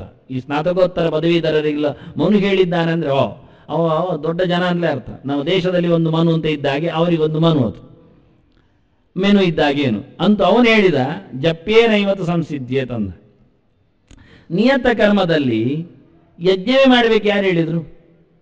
ಯಜ್ಞವು ಅನಿಯತ, ಹೋಮ ಹವನವು. ಅದಕ್ಕೂ ಮೊದಲು ಹೇಳ್ತಾನವನು ಏನಂದ್ರೆ ಜಪ ಮಾಡಿ ಅಂತ. ಏನಿದ್ರು ಸಹ ನಾಮಸ್ಮರಣೆ ಮಾಡಿ, ಅಷ್ಟು ಸಾಕು. ಮತ್ತೆ ಹಿಂಸೆಯಿಂದಾಗಿ ಜನ ಸಾಯ್ತಾರೆ. ಪ್ರಾಣಿಯ ಮೇಲಿನ ಕೊಲೆಯಿಂದ ನಮಗೆ ಪ್ರಾಣಿಗಳು ನಷ್ಟ ಆಗ್ತವೆ, ಕ್ರೌರ್ಯ ಉತ್ಪಾದನೆ ಆಗ್ತಾ ಇರ್ತದೆ. ಯಜ್ಞ ಮಾಡ್ತಾ ಪ್ರಾಣಿ ಬಲಿ ಕೊಡ್ತಾ ಪುರೋಹಿತರು ಕತ್ತಿ ಹಿಡಿಲಿಕ್ಕೆ ಶುರು ಮಾಡ್ತಾರೆ. ಅವರಿಗೆ ಕೊಲೆ ಎನ್ನುವುದು ಸಹಜ ಆಗಿ ಹೋಗ್ತದೆ. ಮತ್ತೆ ಅದರಿಂದ ಬೇಡ ಅಂತ. ಏನಿಲ್ಲದ ಕಣ್ಣು ಮುಚ್ಚಿ ಕಳೆದ್ರೂ ಕೊಲೆ ಆಗತ್ತೆ, ಕಣ್ಣು ಮುಚ್ಚಿ ಕೂತರೂ ಕೊಲೆಯ ನೆನಪಾಗತ್ತೆ. ಆದ್ರಿಂದ ಯಾವ ಸಂಗತಿಯನ್ನು, ಅದಕ್ಕೆ ಕುರ್ಯಾದ್ ಅನ್ಯನ್ನವ ಕುರ್ಯಾತ್, ಏನು ಬೇಕಾದ್ರೂ ಮಾಡು, ಏನು ಬೇಕಾದ್ರೂ ಬಿಡು, ಮೈತ್ರೋ ಬ್ರಾಹ್ಮಣ ಉಚ್ಯತೆ, ಸರ್ವಭೂತಗಳ ಮೇಲೆ ಒಂದು ಮೈತ್ರಿ ಸಂಪಾದನೆ ಮಾಡು, ಹಿಂಸೆ ಮಾಡಬೇಡ. ಇದು ಮನುವಿನ ಆಶಯ, ಮನುವಿನ ಅರ್ಥ ಹಾಗೆ. ವಾಸ್ತವ ಭಾರತದ ಅರ್ಥವೇ, ಅದಕ್ಕೆ ನಾನು ಭಾರತವನ್ನು ಕೋಟ್ ಮಾಡಲಿಲ್ಲ. ಮನು ಹೇಳಿದ್ದು ಇಷ್ಟೇ ಅರ್ಥದಲ್ಲಿ. ಮೈತ್ರೋ ಬ್ರಾಹ್ಮಣ ಉಚ್ಯತೆ ಅಂದರೆ ಒಬ್ಬ ಜ್ಞಾನಿಯಾದವ, ಅರಿವು ಉಳ್ಳವ, ಪ್ರಪಂಚದಲ್ಲಿ ನಾನು ಯಾಕೆ ಬಂದಿದ್ದೇನೆಂದು ತಿಳ್ಕೊಂಡವ ಯಾವ ವ್ಯಕ್ತಿಗಳಿಗೂ ಹಿಂಸೆ ಮಾಡಬಾರದು. ಮಾಹಿಂಸ್ಯ ಸರ್ವಾಭೂತಾನಿ ಎನ್ನುವುದು ಇದು ವೇದ ಧರ್ಮ. ಇದು ವೇದ ಹೇಳಿ. ವೇದದ ಧರ್ಮ ಏನಿಗಳು ಅಹಿಂಸಾ ಪರಮೋ ಧರ್ಮ. ಒಂದು ವ್ಯಕ್ತಿಯೇ, ಪ್ರಾಣಿ ಇರಲಿ ಕೀಟ ಇರಲಿ, ಯಾವುದಕ್ಕೂ ತೊಂದರೆ ಮಾಡದಂತೆ ಬದುಕನ್ನು ನಡೆಸಿಕೊಳ್ಳುವುದು ಮನುಷ್ಯನ ಕರ್ತವ್ಯ. ಕರ್ತವ್ಯ ಅಂದ್ರೆ ಮಾಡಬೇಕಾದ ವಸ್ತು ಅಂತಾನೆ. ಅವನು ಹೇಗೆ ಬದುಕಬೇಕು, ಬದುಕಿನಲ್ಲಿ ಬೆರೆದು ಬೇಕೆನ್ನುವುದು ಅವನಿಗೆ ಎಷ್ಟು ಖಾತ್ರಿ ಇದೆಯೋ, ಅಧಿಕಾರ ಇದೆಯೋ, ಅಷ್ಟೇ ಅಧಿಕಾರಿ ಪ್ರಪಂಚದಲ್ಲಿ ಬಂದ ಪ್ರತಿಯೊಂದಕ್ಕೂ ಇದೆ. ಕೀಟ ಮಾತ್ರಕ್ಕೂ ಇದೆ, ಪ್ರಾಣಿ ಮಾತ್ರಕ್ಕೂ ಇದೆ ಅಂತ. ಅದನ್ನು ಮಾನಸಿಕವಾಗಿ ಆಗಲಿ, ವಾಚಿಕವಾಗಿ ಆಗಲಿ, ಶಾರೀರಿಕವಾಗಿ ಆಗಲಿ, ಇನ್ಯಾವುದಕ್ಕೂ ತೊಂದರೆಯನ್ನು, ಕೇಡನ್ನು ಬಯಸದಿರುವುದು ಮಾನವ ಧರ್ಮ, ಬದುಕಿನ ಅರ್ಥ ಅಂತ.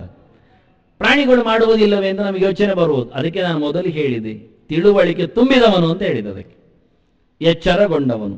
ಎಚ್ಚರಗೊಳ್ಳಬೇಕಾದವನ ಮೊದಲ ಕರ್ತವ್ಯ, ಆದ್ಯ ಕರ್ತವ್ಯ. ನನಗೆ ಎಚ್ಚರವೇ ಆಗಿಲ್ಲ, ಆದ್ರೆ ಯಾರನ್ನು ಕೊಲ್ತೇನೆ ಅಂದರೆ ಅದು ಇನ್ನೊಂದು ತಪ್ಪು. ಬೆಳೆದ ನಂತರ ಎಚ್ಚರಗೊಳ್ಳದಿರುವುದು ತಪ್ಪು, ಎಚ್ಚರಗೊಂಡ ನಂತರ ಕೆಲಸ ಮಾಡದಿರುವುದು ತಪ್ಪು. ಇದು ಲೇಖನ. ಇದು ಎರಡು. ಪ್ರಾಣಿಗಳಿಗೆ ಎಚ್ಚರ ಆಗುವುದಿಲ್ಲ. ಅದನ್ನು ಮುಂದೆ ಹೇಳಿದ್ದು ಮೋಹಾತ್ತಸ್ಯ ಪರಿತ್ಯಾಗ ಅಂತ. ಮೋಹ ಅಂದರೆ ಅಜ್ಞಾನ, ಗೊತ್ತಿಲ್ಲ ಅಂತ. ಎರಡು ಬಗೆಯ ಅಜ್ಞಾನ ಉಂಟಿಲ್ಲಿ. ಗೊತ್ತಿಲ್ಲ ಅಂತ ಒಂದು ವಿಷಯ, ತಪ್ಪು ಗೊತ್ತಿದೆ ಇನ್ನೊಂದು ವಿಷಯ. ಜ್ಞಾನ ಅಭಾವ ಒಂದು, ವಿಪರೀತ ಜ್ಞಾನ ಭಾವ ಒಂದು. ಮೋಹಾತ್ ಏನದು? ಪ್ರಮಾದ ಮೋಹೋ ಭವತಃ ತಮಸಃ ಅಜ್ಞಾನಮೇವಚ ಅಂತ ಹೇಳ್ತಾನೆ. ಹಿಂದೆ ಹೇಳಿದ ಪ್ರಮಾದ ಮೋಹವು ತಮಸಃ ಭವತೋ ಜ್ಞಾನಮೇವಚ ಅಂತ. ತಮಸ್ಸಿನ ಕಾರ್ಯ ಏನು ಕೇಳಿದರೆ ಪ್ರಮಾದ. ಪ್ರಮಾದ ಅಂದರೆ ಹೆಚ್ಚು ಕಡಿಮೆ ಆಗುವುದು. ಮತ್ತೊಂದು ಮೋಹ, ಮತ್ತೊಂದು ಅಜ್ಞಾನ. ಮೋಹ ಅಂದರೆ ವಿಪರೀತವಾಗಿ ಮಾಡುವುದು. ಪ್ರಮಾದ ಗೊತ್ತಿಲ್ಲದೆ ಆಗುವ ತಪ್ಪು, ಮೋಹ ಗೊತ್ತಿದ್ದು ಆದ ತಪ್ಪು, ಅಜ್ಞಾನ ಗೊತ್ತಾಗದೆ ಆದ ತಪ್ಪು. ಹೀಗೆ ಮೂರು ಬಗೆ. ನಮಗೇ ಗೊತ್ತಿಲ್ಲದೆ ಆಗಿ ಹೋಯಿತು ಅನ್ಯಾಯ, ಅದು ಪ್ರಮಾದ. ನಮ್ಗೆ ಎಂತ ಮಾಡುದು ಗೊತ್ತಿಲ್ಲದೆ ನಾವು ಮಾಡಿಬಿಟ್ಟೆವು, ಅದೊಂದು ಅನ್ಯಾಯ. ನಾವು ಗೊತ್ತಿದ್ದೆ ಅನ್ಯಾಯ ಮಾಡಿದೆವು, ಅದೊಂದು ಅನ್ಯಾಯ. ಈಗ ಮೂರು ಬಗೆಯ ಅನ್ಯಾಯಕ್ಕೆ ತಮಸ್ಸಿದೆ. ಅದಕ್ಕೆ ಇಲ್ಲಿ ಮೋಹ ಅಂತ ಒಂದು ಶಬ್ದ ಆಗಿದೆ, ಅದು ಎರಡಕ್ಕೂ ಅನ್ವಯ ಆಗುತ್ತೆ ಅಂತ. ಗೊತ್ತಿಲ್ಲದೆ ಮಾಡಿದ್ದು ಸರಿಯೇ, ತಪ್ಪು ಗೊತ್ತಿದ್ದು ಮಾಡಿದ್ದು ಸರಿ. ಅದು ನಿಜವಾಗಿ ನಿಯತವಾದ ಕರ್ಮವನ್ನು ಮನುಷ್ಯ ಮಾಡಲೇಬೇಕು. ಅವನಿಗೆ ಹೇಳಿದ, ಅವನ ಆಶ್ರಮಕ್ಕೆ, ಅವನ ಯೋಗ್ಯತೆಗೆ. ಚಾತುರ್ವರ್ಣ್ಯಮಯ ಸೃಷ್ಟಂ ಗುಣ ಕರ್ಮ ವಿಭಾಗಶಃ. ಕೃಷ್ಣ ಹೇಳಿದ್ದ, ನಾನು ಒಬ್ಬೊಬ್ಬರನ್ನು ಒಂದೊಂದು ಬಗೆಯಿಂದ ಇಟ್ಟಿದ್ದೇನೆ ಅಂದ. ಅದು ಯಾಕಯ್ಯ ಅಂದರೆ ಅದು ಬೇಕಯ್ಯ ಅಂದ. ಸಮಾಜ ಬದುಕುವುದೇ ನಾಲ್ಕು ಇದ್ದಾಗಲೇ ಅಂದ. ಮನೆಯಲ್ಲಿ ಎಲ್ಲರೂ ದುಡಿಯುವವರಾದರೆ ಮತ್ತೆ ಹೇಳಿಕೊಡುವವರು ಯಾರು? ಮತ್ತೆ ನೋಡಿಕೊಳ್ಳುವವರು ಯಾರು? ಮತ್ತೆ ಒಳ್ಳೆಯ ರೀತಿಯಿಂದ ಆದೇಶ ಮಾಡುವವರು ಯಾರು? ಅದನ್ನು ಒಬ್ಬ ಯಜಮಾನನನ್ನು ಮಾಡಿಕೊಳ್ಳಿ. ಯಕ್ಷ ಕೇಳಿದ್ದ ಧರ್ಮರಾಜನ ಹತ್ರ, ದಾರಿ ಯಾವುದಯ್ಯ ಅಂದ. ತಪ್ಪಂಥಾಹ ಅಂತ, ದಾರಿ ಯಾವುದು ಅಂತ. ಅದು ಕೇಳಿದ, ಮಹಾಜನೋ ಏನ ಗತಸ್ಸ ಬಂತಹ, ದೊಡ್ಡ ಜನರು ಹೋದದ್ದು ದಾರಿ ಅಂತ. ಅದನ್ನು ಮನೆಯಲ್ಲಿ ಯಜಮಾನ ಒಬ್ಬ ಇರ್ತಾನೆ, ಅವನು ಹಾಕಿಕೊಟ್ಟದ್ದು ದಾರಿ. ಮನೆಯಲ್ಲಿ ಎಲ್ಲರೂ ಯಜಮಾನ ಆದರೆ ಎಲ್ಲರೂ ಒಂದೊಂದು ಕಡೆ ಹೋಗ್ತಾರೆ. ಇವತ್ತು ಏನು ಊಟ ಮಾಡುವುದು, ಊಟ ಏನು ಮಾಡುವುದು ಎನ್ನುವುದು ಮುಖ್ಯ ಅಲ್ಲ, ಊಟ ಎಲ್ಲರೂ ಮಾಡುತ್ತಾರೆ. ಏನು ಮಾಡುವುದು ಅಂತ ಬಂದಾಗ ಇವತ್ತು ವಿಶೇಷ ದಿನ ಬಂದಿದೆ, ನೈಮಿತ್ತಿಕ ಆಚರಣೆ, ಏನೋ ಒಂದು ಮಾಡುತ್ತೇವೆ, ಸಿಹಿಯನ್ನು ತಿನ್ನಬೇಕು ಅಂತ ಇದೆ. ಏನು ಮಾಡುವುದು ಅಂತ ಅಷ್ಟು ಜನರು ಇದ್ದಾರೆ, 15 ಜನರು ಕೇಳುವುದು. ಹಾಗೆ ಒಬ್ಬೊಬ್ಬರು ಒಂದು ಹೇಳಿ ಯಾರು ಕೊನೆಗೆ ಒಂದು ತೀರ್ಮಾನಕ್ಕೆ ಬರುವುದು, ಇದಾಗ್ಬೋದು. ಆಗ ಕೆಲವರು ಬಿದ್ದೋದಾರು, ಆಯ್ತು ಒಂದು ಒಪ್ಪಿಯಾರು. ಇನ್ನು ಕೆಲವರು ಆಗುವುದಿಲ್ಲ, ಹಠ ಹಿಡಿದಾರು. ಮತ್ತು ಕೊನೆಗೆ 1, 2, 3 ಆಯ್ಕೆಯಲ್ಲಿ ಇರ್ಬೋದು. ಅದರ ಆಯ್ಕೆಯ ತೀರ್ಮಾನ ಇರುವುದು ಯಜಮಾನ ಕೈಯಲ್ಲಿ. ಕೊನೆಗೆ ಅವನು ಹೇಳ್ತಾನೆ, ಇವತ್ತು ಇದೇ ಮಾಡುವ, ಇನ್ನೆರಡನ್ನು ಮುಂದಿನ ಸರ್ತಿಗೆ ಇಡುವ ಅಂತ ಮುಗಿದಾಯ್ತು. ಹಠ ಇಲ್ಲ, ಗಲಾಟೆ ಇಲ್ಲ. ಅದನ್ನು ಯಾವನೋ ಒಬ್ಬನ ತೀರ್ಮಾನದಲ್ಲಿ ಬದ್ಧರಾಗಲೇಬೇಕಾಗತ್ತೆ. ಇದು ಯಾಜಮಾನ್ಯ ಅಂದ್ರೆ ಹಾಗೆ. ಇಲ್ಲ ಆದರೆ 3 ಮಾಡಬೇಕಾಗತ್ತೆ. 3 ಮಾಡೋ ಮನೆಯಲ್ಲಿ 100 ಮಾಡಬೇಕಾಗತ್ತೆ. ಎಲ್ಲರದ್ದು ಎಲ್ಲೋ ಮಾಡಬೇಕಾಗತ್ತೆ. ಅದಾಗುವುದಿಲ್ಲ. ಇವತ್ತು ಈಗ ಎಲ್ಲಿ ಹೋಗುವುದು ಅಂದಾಗ ಒಬ್ಬರು ಒಂದೊಂದು ಕಡೆ ಎಳ್ಕೊಂಡು ಹೋದ್ರೆ ಸಾಧ್ಯ ಆಗುವುದಿಲ್ಲ. ಅದರಿಂದ ಪ್ರತಿಯೊಂದರಲ್ಲಿಯೂ ಸಹ ದೊಡ್ಡವನ ಹಿರಿತನದ ಆದೇಶ ಅದು ನಡೀಬೇಕು. ಅದೊಂದು ಮನೆಯಲ್ಲಿ ಬೇಕು. ಆನಂತರ ಪಾಲಿಸುವವರು ಬೇಕು, ಅದನ್ನು ನಡೆಸಿಕೊಡುವವರು ಬೇಕು, ನೋಡಿಕೊಳ್ಳುವವರು ಬೇಕು, ತಂದು ಹಾಕುವವರು ಬೇಕು.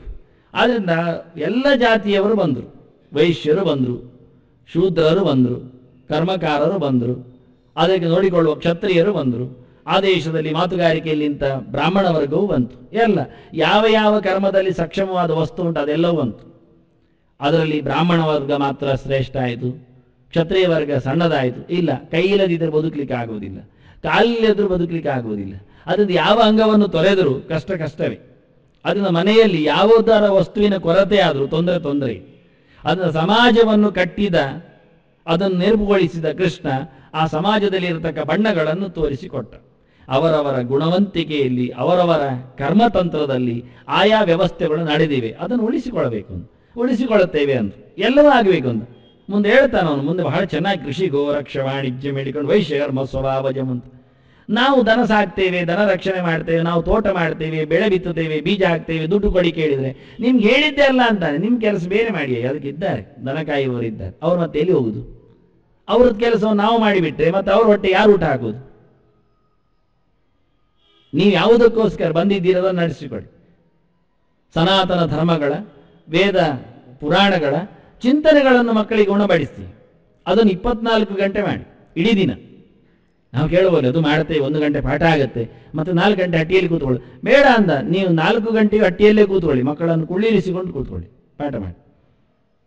ಅದೇ ಹೇಳಿದ್ರು. ಬೇಡ ಅಂದ್ರು, ದನ ನೋಡಿಕೊಳ್ಳಿಕ್ಕೆ 1000 ಜನ ಇರ್ತಾರೆ, ಕುರಿ ಕಾಯಲಿಕ್ಕೆ ಸುಮಾರು ಜನ ಸಿಗ್ತಾರೆ, ಪಾಠ ಮಾಡಲಿಕ್ಕೆ ಜನ ಸಿಗುವುದಿಲ್ಲ. ದುಡ್ಡು ಕೊಡುವವರಿದ್ದಾರೆ ದನಕ್ಕಲ್ಲ, ಪಾಠಕ್ಕೆ. ಇವತ್ತು ತುರ್ತು ಬೆಳೆಯಬೇಕಾದ್ದು, ಬೆಳೆಸಬೇಕಾದ್ದು, ಉಳಿಯಬೇಕಾದ್ದು ಸನಾತನ ಧರ್ಮ, ವೇದ ಧರ್ಮ, ಚಿಂತನೆ, ಕೃಷ್ಣ ಹೇಳಿದ ನಿಯತ ಕರ್ಮ. ನಾವೇ ನಿಯತ ಕರ್ಮವನ್ನು ನಾವೇ ಬಿಟ್ಟು ಕೊಟ್ಟರೆ ಉಳಿದವರು ಯಾರು ಮಾಡ್ತಾರೆ? ಅದಕ್ಕೆ ಹೇಳಿದ, ಒಂದು ಗೆರೆಯಲ್ಲಿ ಹಾಕಿದ ಕೃಷ್ಣ ಒಂದು ವ್ಯಾಪ್ತಿ ಅದ್ಭುತವಾದದ್ದು. ನಿಯತಸ್ಯತು ಸನ್ಯಾಸ ಕರ್ಮಣ ನೋಪಬದ್ಧತೆ. ಇದು ಕೆಪ್ಪೆ ಹೊಡಿಬೇಕು ಪ್ರತಿಯೊಬ್ಬನಿಗೂ. ಹಾಗೆ ಕೇಳುತ್ತಾ ಉಂಟು, ನಿನಗೆ ಹೇಳಿದ ಕೆಲಸವನ್ನು ನೀನು ಯಾವ ಕಾಲಕ್ಕೂ ಬಿಡಬೇಡ, ಬಿಡುವುದು ತಪ್ಪು ಅನ್ನು. ನೀನು ಯಾಕೆ ಬಿಟ್ಟೆ? ಅದಕ್ಕೆ ಕೃಷ್ಣ ಹೇಳಿದಾನೆ, ಮೋಹಾತಸ್ಯ ಪರಿತ್ಯಾಗ ಅದು ತಾಪಸ. ಅಥವಾ ಇನ್ನು ಹೇಳ್ತಾನೆ ಮುಂದೆ, ಕಾಯಕ್ಲೇಶ ಭಯಾತ್ಯಾಗ ಅದು ರಾಜಸ. ಯಾಕೆ ಬಿಟ್ಟೆ ಏನು? ಅದಕ್ಕೆ ತ್ಯಾಗೆ ಅಂತ ಕೃಷ್ಣ ಹೇಳಿದ. ಬಿಡುವುದರಲ್ಲಿ ನನ್ನ ಮಾತಿದೆ, ಯಾಕೆ ಬಿಟ್ಟೆ ನಾನು ಕೇಳುತ್ತೇನೆ. ನಂದು ನಿತ್ಯ ಹೇಳಿದ ಕೆಲಸವನ್ನು ನೀನು ಯಾಕೆ ಬಿಟ್ಟೆ? ನಿನಗೆ ಹೇಳಿದ ಕೆಲಸವನ್ನು ನೀನು ಯಾಕೆ ನಿಲ್ಲಿಸಿದೆ? ನಿನಗೆ ಆಗತಕ್ಕ ಕೆಲಸವನ್ನು ನೀನು ಯಾಕೆ ಮಾಡ್ತಾ ಇಲ್ಲ? ನಾಳೆ ಇಲ್ಲಿ ಬಂದದ್ದಕ್ಕೆ ಕೃಷ್ಣ ನಮ್ಮನ್ನು ಕೇಳಿದ್ದಕ್ಕೆ ಉತ್ತರಿಸಬೇಕಾದವರು ನಾವು, ಜವಾಬ್ದಾರ ಪ್ರತಿಯೊಬ್ಬರು.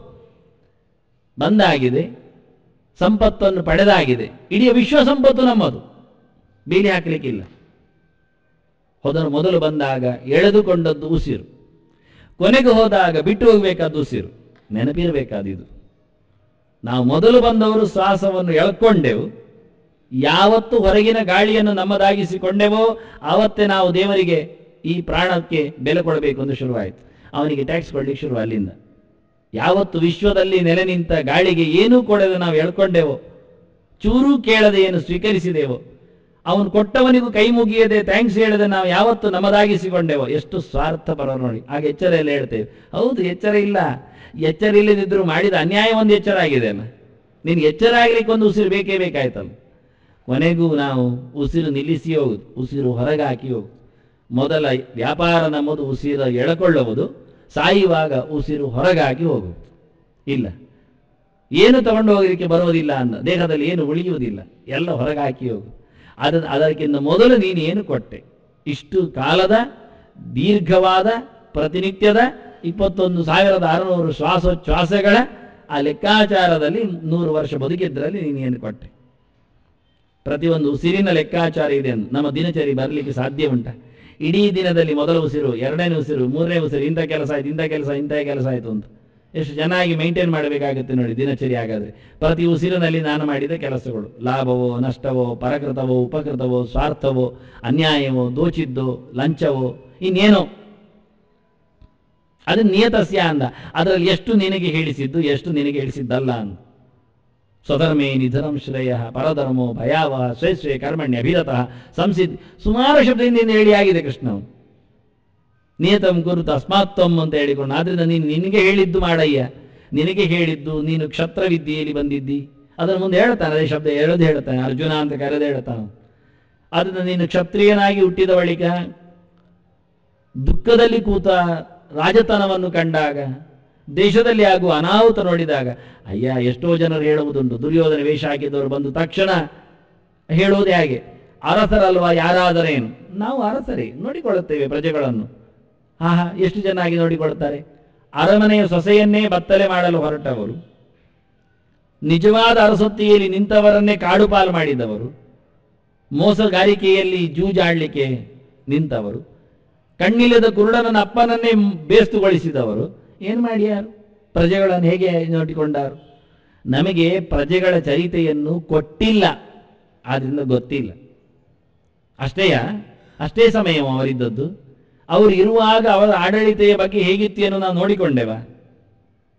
ಹೇಳಲಿಲ್ಲಲ್ಲ. ಆದ್ರಿಂದ ಒಳ್ಳೆ ನೋಡಿಕೊಂಡಿದ್ದಾನೆ ಅಂತ ಕೆಳಗೆ ಶಾರಾ ಬರದೇವು ನಾವು. ನಿಜವಾಗಿ ಒಳ್ಳೆ ನೋಡಿಕೊಂಡಿಲ್ಲ ಎನ್ನುವುದು ಬರೆದ್ರೆ ಯಾರು ತಪ್ಪು? ಅದು ಹೇಗೆ ಹೇಳುವುದು? ಅವರ ಯೋಗ್ಯತೆ ಮೇಲೆ ಹೇಳುವುದು, ಅವರು ಕಲಿತ ವಿದ್ಯೆ ಮೇಲೆ ಹೇಳುವುದು. ಅವನು ನಿಜವಾಗಿ ದುರ್ಯೋಧನ ಕಲಿತದ್ದೇ ಬಹಳ ಚೆನ್ನಾಗಿದೆ. ಅಯ್ಯ ಹೇಳಿದ್ದಾನೆ ಅವನಿಗೆ, ಅವನ ಟೀಚರು ಗುರುಗಳು ಹೇಳಿದ್ದಾರೆ. ಅದು ಪಾಂಡವರಿಗಿಲ್ಲದ ಗುರು ಹೇಳಿದ್ದಾನೆ. ಕಣಿಂಕ ಅಂತ ಒಬ್ಬ ಬಂದು ಹೆಚ್ಚುವರಿದ ಕತೆ ಅವರಿಗೆ ಹೇಳಿಕೊಟ್ಟಿದ್ದಾರೆ. ಅಯ್ಯ, ಧರ್ಮ ಕರ್ಮಗಳನ್ನೆಲ್ಲ ಮಾಡಬೇಕು. ಯಾಕೆ ಅಂದರೆ ಜನರನ್ನು ಮೋಸ ಮಾಡಲಿಕ್ಕೆ ಮಾಡಬೇಕು. ಯಾಕೆ ಅಂದರೆ ಜನರು ದುಡ್ಡು ಕೊಡುವುದು ಧರ್ಮ ಕರ್ಮಕ್ಕೆ. ಧರ್ಮದ ಹೆಸರು ಹೇಳಿದ ತಕ್ಷಣ ಅವರು ಫ್ಯಾಂಟ್ ಆಗ್ತಾರೆ. ಯಾರಾದರೂ ಮಾಡ್ತಾರಲ್ಲ ಧರ್ಮ, ನಮಗಾಗುವುದಿಲ್ಲ, ಕಷ್ಟಪಡ್ತಾ ಇದ್ದೇವೆ, ಒಂದು ಪಾಪ ಹೋಗುವುದಾದ್ರೆ ಹೋಗಲಿ ಅಂತ ಕೊಡ್ತಾರೆ. ನೀನು ನುಂಗಿ ಹಾಕಿ ಬಿಡ್ಬೇಕು. ಧರ್ಮದ ಹೆಸರಿನಲ್ಲಿ ಧರ್ಮಕರ್ಮ ಮಾಡ್ತೇನೆ ಎಂದು ಬೋರ್ಡ್ ಹಾಕಿ ಅದನ್ನು ಮಾಡಿದಾಗೆ ನಾಟಕ ನಡೆಸಿ ಮಾಡಯ್ಯ 10 ಪಾಲು ನುಂಗಿ ಹಾಕು 1 ಪಾಲು ಖರ್ಚು ಮಾಡು, ಏನಾಯ್ತು? ಹಾಗೆ ಹೇಳಿಕೊಟ್ಟಿದ್ದಾನೆ. ಅವನು ಹಾಗೆ ಮಾಡಿದ್ದಾನೆ, ಅದಕ್ಕೂ ಮುಂದುವರಿದು ಮಾಡಿದ್ದಾನೆ. ಹಾಗೆ ಜನರನ್ನು ಸುಮ್ಮನೆ ಬಿಟ್ಟುಕೊಡು, ತುಂಬುವುದು ನೋಡಿಕೋ. ಯಾವತ್ತು ಮರ ಬಹಳಷ್ಟು ಹುಲುಸಾಗಿ ಹಣ್ಣು ಕೊಡುತ್ತೋ ಆಗ ಕೊಕ್ಕೆ ಹಾಕಿ ಹಾಗೆಲ್ಲನ್ನು ಎಳೆದು ಎಲ್ಲ ಹಣ್ಣನ್ನು ತಿಂದು ಬಿಡುಂತು. ಬೆಳಿಲಿಕ್ಕೆ ಬಿಡು, ಹೆಚ್ಚಾಗುವಾಗೆ ನೋಡಿಕೋ. ಯಾವತ್ತು ಹೆಚ್ಚಾಯಿತೋ ಆವತ್ತು ಟ್ಯಾಕ್ಸ್ ಹಾಕಿ ಹೇಳ್ಕೊಂಡು ಬಿಡು ಅನ್ನ. ಇದು ಬಹಳ ಸುಂದರವಾಗಿ ಹೇಳಿದ ರಾಜಕೀಯ ವರ್ತುಲಗಳು ಅವನದ್ದು. ಅದು ಅವನ ಕಲಿಕೆ ಹೇಗಿತ್ತೋ ಹಾಗೆ ವ್ಯಾಪಾರ ಮಾಡಿದ್ದ. ಆದ್ರಿಂದಲೇ ಜನರು ಅಲ್ಲಿ ಇರ್ಲಿಕ್ಕೆ ಕೇಳ್ತಿರ್ಲಿಲ್ಲ, ಹೊರಗೋಗ್ತೇನೆ ಹೇಳ್ತಿದ್ರು. ಆದರೂ ಕೆಲವೊಮ್ಮೆ ಒಳ್ಳೆಯ ರೀತಿಯಿಂದ ನೋಡಿಕೊಂಡಾಗೆ ನಾಟಕ ಮಾಡಿದ್ದಾನೆ. ಯಾಕೆ? ಜನರು ಓಡಬಾರದು ಅಂತ ಗೊತ್ತಿತ್ತು ಅವನಿಗೆ. ಜನಾಭಿಪ್ರಾಯವೇ ಮುಖ್ಯ ಅಂತಿದ್ದವ. ಹೀಗೆ ಅನೇಕ ಮುಖಗಳಿಂದ ಅವರ ಆಡಳಿತೆಯಲ್ಲಿ ನಡೆದ ಅಚಾತುರ್ಯಗಳು ಪ್ರತ್ಯಕ್ಷ ಆಗಿವೆ. ನೀನು ಕ್ಷತ್ರಿಯನಿದ್ದಿ, ನೀನು ಕರ್ಮ ಮಾಡು, ಸನ್ಯಾಸ ನಿನಗೆ ಹೇಳಿದ್ದಲ್ಲ. ಅದನ್ನು ಇಡೀ ಕೃಷ್ಣನ ಚಿಂತನೆಯಲ್ಲಿ, ಕರ್ಮದ ಸಿದ್ಧಾಂತದಲ್ಲಿ ಕರ್ಮ ತ್ಯಾಗಕ್ಕೆ ಒಂದು ಚೂರು ಒತ್ತಿಲ್ಲ. ಕಷ್ಟಪಡುವುದು ಇದನ್ನೇ. ಸುಮ್ಮನೆ ಕರ್ಮ ಬಿಡಿ ಕರ್ಮ ಬಿಡಿ ಅಂತ ಹೇಳ್ತಾರೆ, ಕರ್ಮ ಬಿಡ್ಲಿಕ್ಕೆ ಆಗುವುದಿಲ್ಲ ಅಂತ ಕೃಷ್ಣ ಹೇಳಿದ್ದಾನೆ. ಇಲ್ಲಿಯೂ ಹೇಳಿದ, ಮೋಹಾತ್ತಸ್ಯ ಪರಿತ್ಯಾಗ ಅಂತಾನೆ. ಎಲ್ಲಿಯಾದರೂ ಪರಿತ್ಯಾಗ ಅಂತಾನೆ. ನೀನದನ್ನು ಬಿಟ್ಟರೆ, ಚೂರೂ ಮಾಡದಿದ್ದರೆ, ಪರಿಪೂರ್ಣವಾಗಿ ಅದನ್ನು ಇಲ್ಲ ತ್ಯಾಗ ಅಂತ ಹೇಳ್ಬೋದು, ಸಾಗಿತ್ತು. ಪರಿಪೂರ್ಣವಾಗಿ ನೀನು ಬಿಟ್ಟರೆ ಅದು ಖಂಡಿತವಾಗಿಯೂ ತಾಮಸ ಆಗತ್ತೆ, ಅದು ಗ್ಲಾನಿಕಾರಕ ಆಗತ್ತೆ. ತಾಮಸ ಆಗಲಿ, ನಾನು ಕರ್ಮ ಬಿಟ್ಟರೆ ನಿಮಗೇನು ಕತೆ ಆಯಿತು, ನಾನು ತಾಮಸನಾದರೆ ನಿಮಗೇನು ಕೇಳಿದರೆ, ಅಲ್ಲ ಲೋಕಕ್ಕೆ ಕಂಟಕ ಆಗತ್ತೆ. ಇದನ್ನು ಗುರುತಿಸುವ ವಿಧಾನವೇ ಬಹಳ ಕಷ್ಟ. ವಿಷ್ಣು ಸ್ಮೃತಿ ವಿಹೀನಾತು ಪೂಜಾ ಸ್ಯಾದ್ ಅಸುರೀಮತ ಅಂತ ಆಚಾರ್ಯರು ತಂತ್ರಸಾರದಲ್ಲಿ ಒಂದು ಗೆರೆ ಹಾಕಿದ್ರು. ಎಲ್ಲಿದ್ದು ಹಾಕಿದ್ದು ಸಿಗುವುದಿಲ್ಲ. ಇದು ಇರಬೇಕೆನ್ನುವುದು ಖಾತ್ರಿ, ಸಿಗುವುದಿಲ್ಲ ಎನ್ನುವುದು ಅಷ್ಟೇ ಕಷ್ಟ. ಅವ್ರು ಹೇಳಿದ್ದೇನು ಅಂತ ಹೇಳುತ್ತೇನೆ. ಯಾವುದೇ ಪೂಜೆಯನ್ನು ಎಲ್ಲಿಯೇ ದೇವಸ್ಥಾನಗಳಿರಲಿ ನಡೆಸಿಕೊಡುವಲ್ಲಿ ವಿಷ್ಣುನ ದೇವರ ನಾರಾಯಣನ ಸ್ಮರಣೆ ಇಲ್ಲದಿದ್ದರೆ ಅದು ಪೂಜೆ ಆಸುರ ಪೂಜೆ, ದೈತ್ಯರಿಗೆ ಸೇರುತ್ತದೆ. ಇದು ಗ್ಯಾರಂಟಿ. ಯಾಕೆ? ಈ ಪೂಜೆ ಎಲ್ಲಿ ಹೋಗುತ್ತೆ ಅಂತ ನಮಗೆ ಗೊತ್ತಿಲ್ಲ. ಮಾಡುವವರು ನಾವಿರಬಹುದು, ಸೇವೆ ಕೊಡುವವರು ನಾವಿರಬಹುದು, ದುಡ್ಡು ನಮ್ಮದಿರಬಹುದು, ಆದರೆ ನಡತೆ ಎಲ್ಲಿಗೆ ಎನ್ನುವುದು ನಮಗೇನು ಗೊತ್ತು? ಬೋರ್ಡ್ ಇರಬಹುದು, ನೀವು ಈ ಸೇವೆ ಕೊಟ್ಟರೆ ನೀವು ಮಹರ್ ಲೋಕಕ್ಕೆ ಹೋಗ್ತೀರಿ, ಈ ಸೇವೆ ಕೊಟ್ಟರೆ ಜನ ಲೋಕಕ್ಕೆ ಹೋಗ್ತೀರಿ, ಈ ಸೇವೆ ಕೊಟ್ಟರೆ ಸತ್ಯಲೋಕಕ್ಕೆ ಹೋಗ್ತೀರಿ, ಮತ್ತು ಈ ಸೇವೆ ಕೊಟ್ಟರೆ ವೈಕುಂಠಕ್ಕೆ ಖಾತ್ರಿ ಹೋಗ್ತೀರಿ. ನಿಮ್ಮವರು ಮಾತ್ರ ಅಲ್ಲ, ನಿಮಗೆ 3 ಜನರಿಗೆ ಟಿಕೆಟ್ ಸಿಗ್ತದೆ ಯಾರಿಗಾದ್ರು. ನಿಮ್ಮ ಪಿತಾಮಹ ಪ್ರಪಿತಾಮಹರು ಹೋಗ್ಬಹುದು, ನಿಮ್ಮ ಹೆಂಡತಿ ಮಕ್ಕಳು ಬರಬಹುದು ಅಂತ 3 ಟಿಕೆಟ್ ಫ್ರೀ. ಇಂಥ ದೊಡ್ಡ ಸೇವೆ, ಉದಯಾಸ್ತಮಾನ ಸೇವೆ, ಅದು ಇಡೀ ದಿನದ್ದು ಬೋಳಿಸುವ ಸೇವೆ. ಹಾಗೆಲ್ಲ ಕೊಟ್ಟರೆ ಹೋಗ್ತದೆ ಅಂತ ಖಾತ್ರಿ ಅಂತದ್ದು ಸೇವೆಯ ಲಿಸ್ಟಲ್ಲಿ ಉಂಟು ಸ್ವಾಮಿ. ಸರಿ, ದುಡ್ಡು ಉಂಟು, ಲೋಕ ಉಂಟು, ಆದರೆ ಹೋಗಿ ಬಂದವರಿದ್ದಾರ, ಹೇಳಿಕೊಂಡವರಿದ್ದಾರ? ಹೇಳಿಕೆಗೆ ಖಾತ್ರಿ ತಾನೇ ಏನಿದೆ? ಫಲ ಕೊಡುವ ಸ್ವಾಮಿ ಯಾರು? ನಡತೆ ಹೇಗೆ ಗೊತ್ತಿಲ್ಲ. ಆದ್ದರಿಂದ ಎಲ್ಲಿ ಬೀಳುತ್ತೇವೆ ಗೊತ್ತಿಲ್ಲ, ಕೊಟ್ಟೆ ಹಾಳಾಗಬಹುದು ಗೊತ್ತಿಲ್ಲ ಅಂದ. ಆದ್ರಿಂದ ಪೂಜೆ ಆಗ್ತದೆ, ಏನಾದರೂ ಮಾಡ್ತಾರೆ, ನಮ್ದಿಷ್ಟು ಸಂದಾಯ ಪ್ರತಿ ವರ್ಷ ಕೊಡುವುದುಂಟು, ಬೇಡ ಅಂದ ಕೃಷ್ಣ. ಆಚಾರ್ಯ ಹೇಳಿದ್ರ ಹಾಗೆ, ವಿಷ್ಣು ಸ್ಮೃತಿ ವಿಹೀನಾತು ಪೂಜಾ ಸ್ಯಾತ್ ಆಸುರಿ ಮತ. ಇದು ಬಹಳ ಚಮತ್ಕಾರವಾದ ವಾಕ್ಯ, ಬಹಳ ಕಷ್ಟ ಇದೆ. ಇದು ಅರ್ಥ ಆಗುವುದು, ಅಪ್ಲೈ ಆಗುವುದು ಎಲ್ಲಿಯೋ ಹೇಗೋ. ದೇವರ ಸ್ಮರಣೆ ಇಲ್ಲದೆ ಮಾಡಿದ್ದು ಅಸುರರನ್ನು ವೃದ್ಧಿಗೊಳಿಸ್ತದೆ, ಅಲ್ಲಿ ಆಸುರ ಪೀಡೆ ಹೆಚ್ಚಾಗ್ತದೆ. ಅದು ನೀವು ಮಾಡಿದ ಅಸುರ ಸೇವೆ ಅಂತ ಅರ್ಥ. ಅದು ನಿಮ್ಮನ್ನದು ಹೊಂಡಕ್ಕೆ ಆಗತ್ತೆ, ನರಕಕ್ಕೆ ಹಾಕುತ್ತೆ. ನಾವು ಅವನ ಹತ್ರ ಅರ್ಚಕನ ಹತ್ರ ಹೋಗಿ ಕೇಳಲಿಕ್ಕುಂಟ, ಆಡಳಿತ ಮಂಡಳಿಯ ಹತ್ರ ಮಾತಾಡಿಸ್ಲಿಕ್ಕುಂಟ, ಇಲ್ಲಿ ದೇವರ ಸೇವೆ ಉಂಟಾ, ಇಲ್ಲಿ ವಿಷ್ಣುವಿನ ಸ್ಮರಣೆ ಮಾಡ್ತಾರಾ ಇಲ್ವಾ, ದೇವರ ನೆನಪು ಮಾಡ್ತಾರಾ ಇಲ್ವೋ? ಇಲ್ಲಾದ್ರೆ ಆಗುವುದಿಲ್ಲ, ಹೇಳತಾವ ಕೇಳತಾವ ಇಲ್ಲ. ದತ್ತಿ ಇಲಾಖೆಯಲ್ಲಿ ಧಾರ್ಮಿಕವಾಗಿ ಹಾಗೆ ವ್ಯವಸ್ಥೆ ಉಂಟಾ, ಹೀಗಿದ್ರೆ ಮಾತ್ರ ಆಗತ್ತೆ ಅಂತ ಇಲ್ಲ.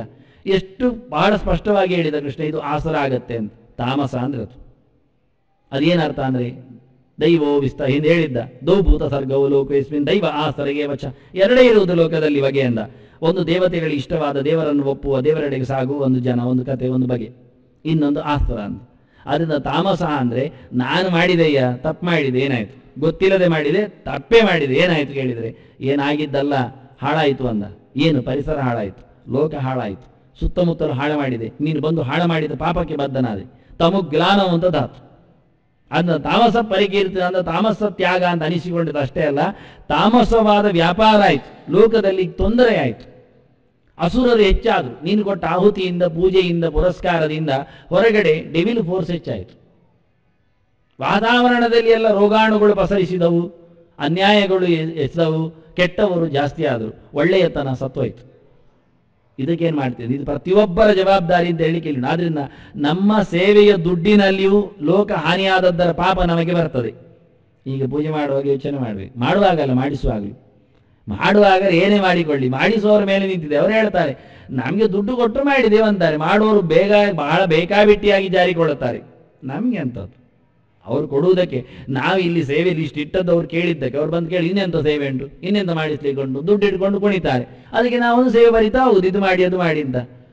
ಅವ್ರಿಗೆ ಹೇಳುವುದು ಜನರಿಗಾಗಿ ಸೇವೆ ಅಂತ, ನಾವು ಹೇಳುವುದು ಬೋರ್ಡ್ ಇದ್ದದಕ್ಕೆ ನಾವು ಕೊಟ್ಟದ್ದು ಅಂತ. ಇಬ್ರು ಜಾರಿಕೊಳ್ಳುವುದರಲ್ಲಿ ನೋಡುತ್ತಾರೆ. ನಿಜವಾಗಿ ಕೆಳಗೆ ಬರಬೇಕು, ಮಾಡಿದರೆ ಪಾಪ ಪುಣ್ಯಗಳಿಗೆ ನೀವೇ ಜವಾಬ್ದಾರರು, ಆಗ ಜನ ಹಿಂದೆ ಬರ್ತಾರೆ. ಹೌದಾ, ಹಾಗೂ ಉಂಟಾ? ಹೌದು, ಕೆಳಗೆ ಬರಿಬೇಕು ಹೇಳ್ತೇನೆ. ವಿಷ್ಣು ಸ್ಮೃತಿ ವಿರ್ಹೀನಾ ಸ್ಯಾತ್ ಪೂಜಾ ಸ್ಯಾತ್ ಆಸರಿ ಮತ ಅಂತ, ಇದು ತಂತ್ರದಲ್ಲಿ ಕೊಟ್ಟ ಆಚಾರ್ಯರ ವಾಕ್ಯ. ಎಲ್ಲಿ ದೇವರ ಎಚ್ಚರ ಇಲ್ಲದ ನಡೆಯುತ್ತೋ ಕರ್ಮಾಂಗಗಳು, ಅಲ್ಲಿ ಅಸುರರ ಬಾಧೆ ಹೆಚ್ಚಾಗತ್ತೆ ಅಂತ ಸ್ಪಷ್ಟವಾದ ವಾಕ್ಯಗಳು. ಅದಕ್ಕೆ ಇಲ್ಲಿ ಕೃಷ್ಣ ಹೇಳಿದಾಗೆ, ನಿಯತವನ್ನು ಬಿಟ್ಟಿದ್ದೀರಿ, ಅನಿಯತ ಮಾಡ್ತಾ ಇದ್ದೀರಿ. ಹೇಳಿದ್ದನ್ನು ಮಾಡುವುದಿಲ್ಲ, ಹೇಳಿದ್ದನ್ನು ಬಿಡುವುದು, ಹೇಳದ್ದನ್ನು ಮಾಡುವುದು. ಇದು ಪೂರ ಜನರ ಜಾಯಮಾನ ಆಗಿದೆ. ಅದಕ್ಕೆ ಮೋಹ ಶಬ್ದ ಆಗಿತ್ತು. ಮೋಹ ಅಂದರೆ ಒಂದು ರೀತಿಯ ವ್ಯಾಮೋಹರಿ, ಅದೊಂದು ರೀತಿಯ ಹುಚ್ಚು ಅಂತಾನೆ. ಮೋಹ ಅಂದ್ರೆ ಹಾಗೆ, ಎಂತ ಮಾಡ್ತಾನೆ ಎಂದು ಗೊತ್ತಿಲ್ಲ ಅವನಿಗೆ. ಜನ ಹುಚ್ಚು ಜಾತ್ರೆ ಹುಚ್ಚು ಹೇಳಿದಾಗೆ ಮರುಳು ಅಷ್ಟೇ. ದೇವರಿಗೆ ಆಗುವ ಸೇವೆಯನ್ನು ಮಾಡಿಸುವುದಿಲ್ಲ, ದೇವರಿಗೆ ಆಗುವ ಜ್ಞಾನದ ಅದಕ್ಕೆ ಜಪ್ಪೇನೇ ಮತ್ತು ಸಂಸಿದ್ಧಿ ಅಂತ ಹೇಳಿದ್ದು. ದೇವರ ಮಂತ್ರ ಜಪದಿಂದಲೇ ಹೃದಯ ರೂಪಂ ಮುಖೇ ನಾಮ ನೈವೇದ್ಯ ಉದರೇ ಹರೇಹೇ ಪಾದೋದಕಂಚ ನಿರ್ಮಾಲ್ಯ ಮಸ್ತಕೆ ಯಸ್ಯ ಸ್ವಚ್ಛುತಃ. ಯಾವತ್ತು ಜನ ಕೆಳಗೆ ಬೀಳುವುದಿಲ್ಲ ಅನ್ನೋದಕ್ಕೆ ಹೇಳಿದರು. ಭಗವಂತನ ಹರೇಹ ಅಂತಾನೆ, ಭಗವಂತನ. ಇದು ಸ್ಕಂದ ಪುರಾಣದ ವಾಕ್ಯ. ಪದ್ಮಪುರಾಣ, ವಿಷ್ಣು ಪುರಾಣ, ಭಾಗವತವೂ ಅಲ್ಲ. ಸ್ಕಂದ ಪುರಾಣದಲ್ಲಿ ರುದ್ರದೇವರು ಹೇಳೋದು ನೋಡಿ, ಎಷ್ಟು ಚೆನ್ನಾಗಿದೆ. ಬಹಳ ಸುಂದರವಾದ ಶೈವ ಪರಂಪರೆಯಲ್ಲಿ ಬಂದ ನುಡಿ ಇದು. ಹೃದಯ ರೂಪಂ. ನೀವು ಮನಸ್ಸಿನಲ್ಲಿ ಧ್ಯಾನ ಮಾಡುವುದಿದ್ರೆ, ಪ್ರೀತಿಸುವುದಿದ್ರೆ ದೇವರ ರೂಪವನ್ನು ಪ್ರೀತಿಸಿ. ಮುಖೇ ನಾಮ, ತುಟಿಯಲ್ಲಿ ಎಲ್ಲಿಯಾದರೂ ಹೇಳಬೇಕು ಅಂತ ಕಂಡಿದ್ರೆ ಯಾವುದೋ ಒಂದು ಹಿಂದಿ ಪದ್ಯ ಇಂಥದ್ದು ಪರ್ಕಟೆಯಲ್ಲಿ ಹೇಳಬೇಡಿ, ರಾಮ ರಾಮ ಹೇಳಿ ಅಂತ. ಕಲೀಲಿಕ್ಕೆ ಮೊದಲು ಶುರುವಾಗುವುದೇ ರಾಮ ಶಬ್ದದಿಂದ. ನೋಡಿ ಸಂಸ್ಕೃತದ ಸೊಗಸು ನೋಡಿ, ಸಂಸ್ಕೃತಿಯ ಉಳಿವು ನೋಡಿ. ಈಗೆಲ್ಲ ಬದಲಾಯಿಸಿದ್ದಾನೆ ನನಗೆ ಗೊತ್ತಿಲ್ಲ. ಕನ್ನಡದಲ್ಲಿ ಎಲ್ಲ ಕಮಲ ಬಸವ ಇಬ್ಬರು ಆ ಶಾಲೆಗೆಂದು ಹೊರಟು, ಅದು ಮೋತಿ ನಾಯಿ ಎಲ್ಲ ಅದನ್ನೆಲ್ಲ ಸಾಕಿದ್ದೇ ಬರೋದು. ಅದು ಚೆಂಡು ಕಚ್ಚಿ ಓಡುವುದೆಲ್ಲ ಇದು ಕರ್ಮ. ಕನ್ನಡ ಭಾಷೆಯಲ್ಲಿ ಕಲಿಯುವ ಕ್ರಮ ಅಂದರೆ ಹಾಗೆ. ಅಲ್ಲಿ ರಾಮ ಸೀತೆ ಎಲ್ಲ ಬರುವುದಿಲ್ಲ. ಸಂಸ್ಕೃತದಲ್ಲಿ ಶಬ್ದ ಕಲಿಯುವುದು ಮೊದಲು ಅಂದರೆ ರಾಮ ರಾಮೋ ರಾಮ. ಊರು ಹೊಡಿಬೇಕಾದ್ರೆ ಎಷ್ಟು ಸರ್ತಿ ರಾಮ ಹೇಳಿದ್ದಾನೆ ನೋಡಿ ಒಬ್ಬ. ಸಂಸ್ಕೃತ ಒಬ್ಬ ಕಲಿತಾನೆ ಅಂತ ಭಾಷೆಗೆ ಕೈ ಹಾಕಿದ್ರೆ ಮೊದಲು ತಿದ್ದಿಕೊಳ್ಳುತ್ತಾನೆ. ಅವನು ವಾಲ್ಮೀಕಿಯಾಗಿ ಹೊರಗೆ ಬರ್ತಾನೆ, ರಾಮ ಶಬ್ದದ್ದೇ ಹೊರಗೆ ಬರ್ತಾನೆ. 1,00,000 ಸರ್ತಿ ರಾಮ ಶಬ್ದ ಹೇಳಿರ್ತಾನೆ ಅವನು. ಮೊದಲು ಕೇಳೋದೇ ಅವನಲ್ಲಿ ರಾಮ ಶಬ್ದ ಹೇಳಿ ನೋಡುವ, ಅಲ್ಲಿಂದ ಶುರು. ಮತ್ತೆ ಸ್ತ್ರೀಲಿಂಗಕ್ಕೆ ರಮಾ ರಮೇ ರಮಾಹ ರಮಾ ಶಬ್ದ. ನಪುಂಸಲಿಂಗಕ್ಕಿದ್ರೆ ಜ್ಞಾನಂ ಜ್ಞಾನೇ ಜಾನಾನಿ ಅಥವಾ ಫಲಂ ಫಲೇ ಫಲಾನಿ, ಸತ್ತು ಫಲಿತಾಂಶ, ಇದರ ಬಗ್ಗೆ ಅಷ್ಟೇ ಹೊರತು ಬೇರೆ ಯಾವುದೂ ಇಲ್ಲ. ಇವತ್ತಿನ ಹಾಗೆ ರೀಟಾ ಜಾನಿ ಅದೆಂದು ಶಬ್ದಗಳೇ ಇಲ್ಲ, ಕಲೀಲಿಕ್ಕಿಲ್ಲ, ಹೇಳಲಿಕ್ಕಿಲ್ಲ. ಅಷ್ಟು ಸುಂದರವಾಗಿ ಸಂಸ್ಕಾರ ಕೊಟ್ಟಿದ್ರು, ಇವತ್ತಿಲ್ಲ, ಹೋಯ್ತು, ಹೊರಟೋಯ್ತು.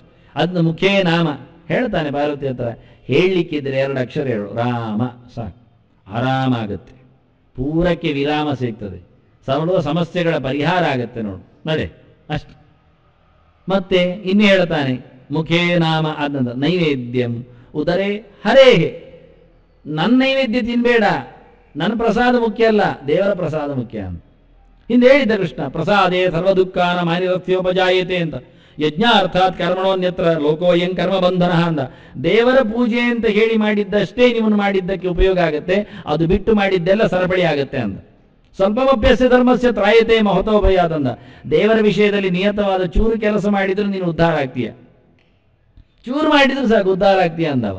ಅದೆಲ್ಲ ಒಟ್ಟು ಮಾಡಿ ಹೇಳೋದು. ಅದರ ಕೊನೆಯ ಮಾತುಗಳಲ್ಲಿ ಎಲ್ಲದರ ಮಾತುಗಳ ಒಂದು ರೀತಿಯ ಸಾರ ತೆಗೆದಿದ್ದಾನ. ಪಾದೋದ ಕಂಚ ಮತ್ತೆ ಹೇಳಿದ ನೈವೇದ್ಯ ಮಾತ್ರ ಹೊಟ್ಟೆಯಲ್ಲಿ ಅಲ್ಲ, ತೀರ್ಥ ತಗೊಂಡು ಊಟ ಮಾಡುವಂತಾನೆ. ಎಷ್ಟು ಚೆನ್ನಾಗಿ ಹೇಳ್ತಾನೆ. ನೈವೇದ್ಯಂ ಉದರೇ ಹರೇ ಪಾದೋದ ಕಂಚ ನಿರ್ಮಾಲ್ಯಂ ಮಸ್ತಗೆ. ಎಷ್ಟೋ ಜನ ಅಲ್ಲಿಗೆ ಅನ್ವಯ ಮಾಡೋದು, ನನ್ನ ಅನ್ವಯಗಳೆಲ್ಲ ಬೇರೆ ಮಾತುಗಳಿಗೆಲ್ಲ. ಪಾದೋದ ಕಂಚ ನಿರ್ಮಾಲ್ಯಂ ಮಸ್ತಗೇಯಸ್ಯ ಸ್ವಚ್ಛುತ ಅಂತ ಉತ್ತರಾರ್ಥ. ತೀರ್ಥವನ್ನು ನಿರ್ಮಾಲ್ಯವನ್ನು ಯಾರು ತಲೆಯಲ್ಲಿ ಧರಿಸ್ತಾನೋ ಅವನು ಉತ್ತಮನು ಅಂತ. ನಿಜವಾಗಿ ರುದ್ರದೇವ ಹೇಳುವಾಗಾಗಿ ಕಾಣುತ್ತೆ, ಪಾದೋದಕವನ ತಲೆಯಲ್ಲೇ ಉಂಟು ಗಂಗೆ, ಅದು ಸರಿಯೇ, ಅವನು ಹೇಳುವಾಗಾಗಿ ಕಾಣುತ್ತೆ, ನಾವು ಹೇಳುತ್ತೇವೆ. ಆದರೆ ಹಾಗಲ್ಲ, ಅದು ನೋಡ್ತಾ ಹೋಗುವಾಗ ಎಷ್ಟು ಚೆನ್ನಾಗಿದೆ ನೋಡಿ. ಹೃದಯ ರೂಪಂ ಮುಖೇ ನಾಮ ನೈವೇದ್ಯಂ ಉದರೇ ಹರೇಹೆ, ಹರೇಹಿನೆಲ್ಲಕ್ಕೂ ಅನ್ವಯ. ಹರೇಹ ರೂಪಂ, ಹರೇಹ ನಾಮ, ಹರೇಹ ನೈವೇದ್ಯಂ, ಉದರೇ ಪಾದೋದಕಂಚ, ಚಕಾರ ಹಾಕಿ ನಿಲ್ಲಿಸಿದ. ನೈವೇದ್ಯಂ ಉದರೇ ಹರೇಹೇ ಪಾದೋದಕಂಚ. ಅದನ್ನು ಹರಿಶಬ್ದವನ್ನು ಮಧ್ಯೆಯಲ್ಲಿಟ್ಟು ಹರಿಯ ಊಟ ನೈವೇದ್ಯ, ಹರಿಯ ತೀರ್ಥ ಹೊಟ್ಟೆಗೆ ಅಂದ. ಇನ್ನು ಯಾರದ್ದೋ ತೀರ್ಥ ಹಾಕಬೇಡ, ಅದು ಹೊಟ್ಟೆಗೆ ಪ್ರಯೋಜನ ಇಲ್ಲ. ಅದು ಹೊಟ್ಟೆಗೆ ಆಗಲೇಬೇಕಾದ್ದು ದೇವರ ತೀರ್ಥ ಆಗಬೇಕು, ದೇವರ ಪಾದೋದಕ ಆಗಬೇಕು. ಅದನ್ನ ಪಾದೋದಕಂಚ. ಆನಂತರ ನಿರ್ಮಾಲ್ಯಂ ಮಸ್ತಕೆ ಅಂದ. ಮತ್ತು ಹೇಳಿದರೆ ಪಾದೋದಕಂಚ ನಿರ್ಮಾಲ್ಯಂ ಉದರೆ, ಅಲ್ಲಿವರೆಗೆ ತುಳಸಿಯೂ ತೀರ್ಥವೂ ಊಟವು ಒಟ್ಟಿಗೆ ಹೊಟ್ಟೆಗೆ ಹೋಗಲಿ ಅಂದ. ಮತ್ತೆ ಮಸ್ತಗೆ ರೂಪಂ, ಶುರುವಿಂದ ರೂಪಂ ನಾಮ ನೈವೇದ್ಯಂ ಎಲ್ಲ. ಊಟ ಮಾಡಿದ್ದು ಹೊಟ್ಟೆಗಲ್ಲ ತಲೆಗೆ ಅಂದ. ನೀನು ಯಾಕೆ ಊಟ ಮಾಡ್ತಿ ಕೇಳಿದ್ರೆ ದಪ್ಪ ಆಗ್ಬೇಕು ಹೇಳಬೇಡ ಮಗನೇ, ಮನಸ್ಸು ಮುದ ಆಗಬೇಕು ಅಂತ ಹೇಳು, ಒಳ್ಳೆಯ ರೀತಿಯಲ್ಲಿ ದೇವರ ಸ್ಮರಣೆ ಮಾಡ್ಲಿಕ್ಕೆ ಹೇಳು. ಅದರಿಂದ ಮಸ್ತಕೆ ರೂಪಂ, ಆನಂತರ ನಾಮ, ಬಾಯಿಯಲ್ಲಿ ಮಾತ್ರ ಅಲ್ಲ ತಲೆಯಲ್ಲಿ ಯೋಚನೆ ಮಾಡಿಕೊಂಡು ಅರ್ಥ ಚಿಂತನೆ ಮಾಡಿಕೊಂಡು ನಾಮ ಹೇಳು. ಊಟ ಮಾಡಿದ್ದು ಅನ್ನವಶಿತಂ ತ್ರೇಧಾವಿಧಿ ಅನ್ನಮಯಂ ಹಿ ಸೌಮ್ಯ ಮನಃ, ಊಟ ಮನಸ್ಸಿಗೆ ಹೋಗ್ಬೇಕು, ಅಂಥದ್ದಿದ್ರೆ ಊಟ ಚಂದ. ಅದು ನೈವೇದ್ಯಂ ಪಾದೋದಕಂಚ ಅಂದ. ತೀರ್ಥವು ಸಹ ಸಹಜವಾಗಿ ತಲೆಗೆ ಹೋಗ್ಬೇಕು, ಪ್ರೋಕ್ಷಣೆ ಮಾಡಲಿಕೊಂಡು, ಪ್ರಾಶನ ಪ್ರೋಕ್ಷಣ.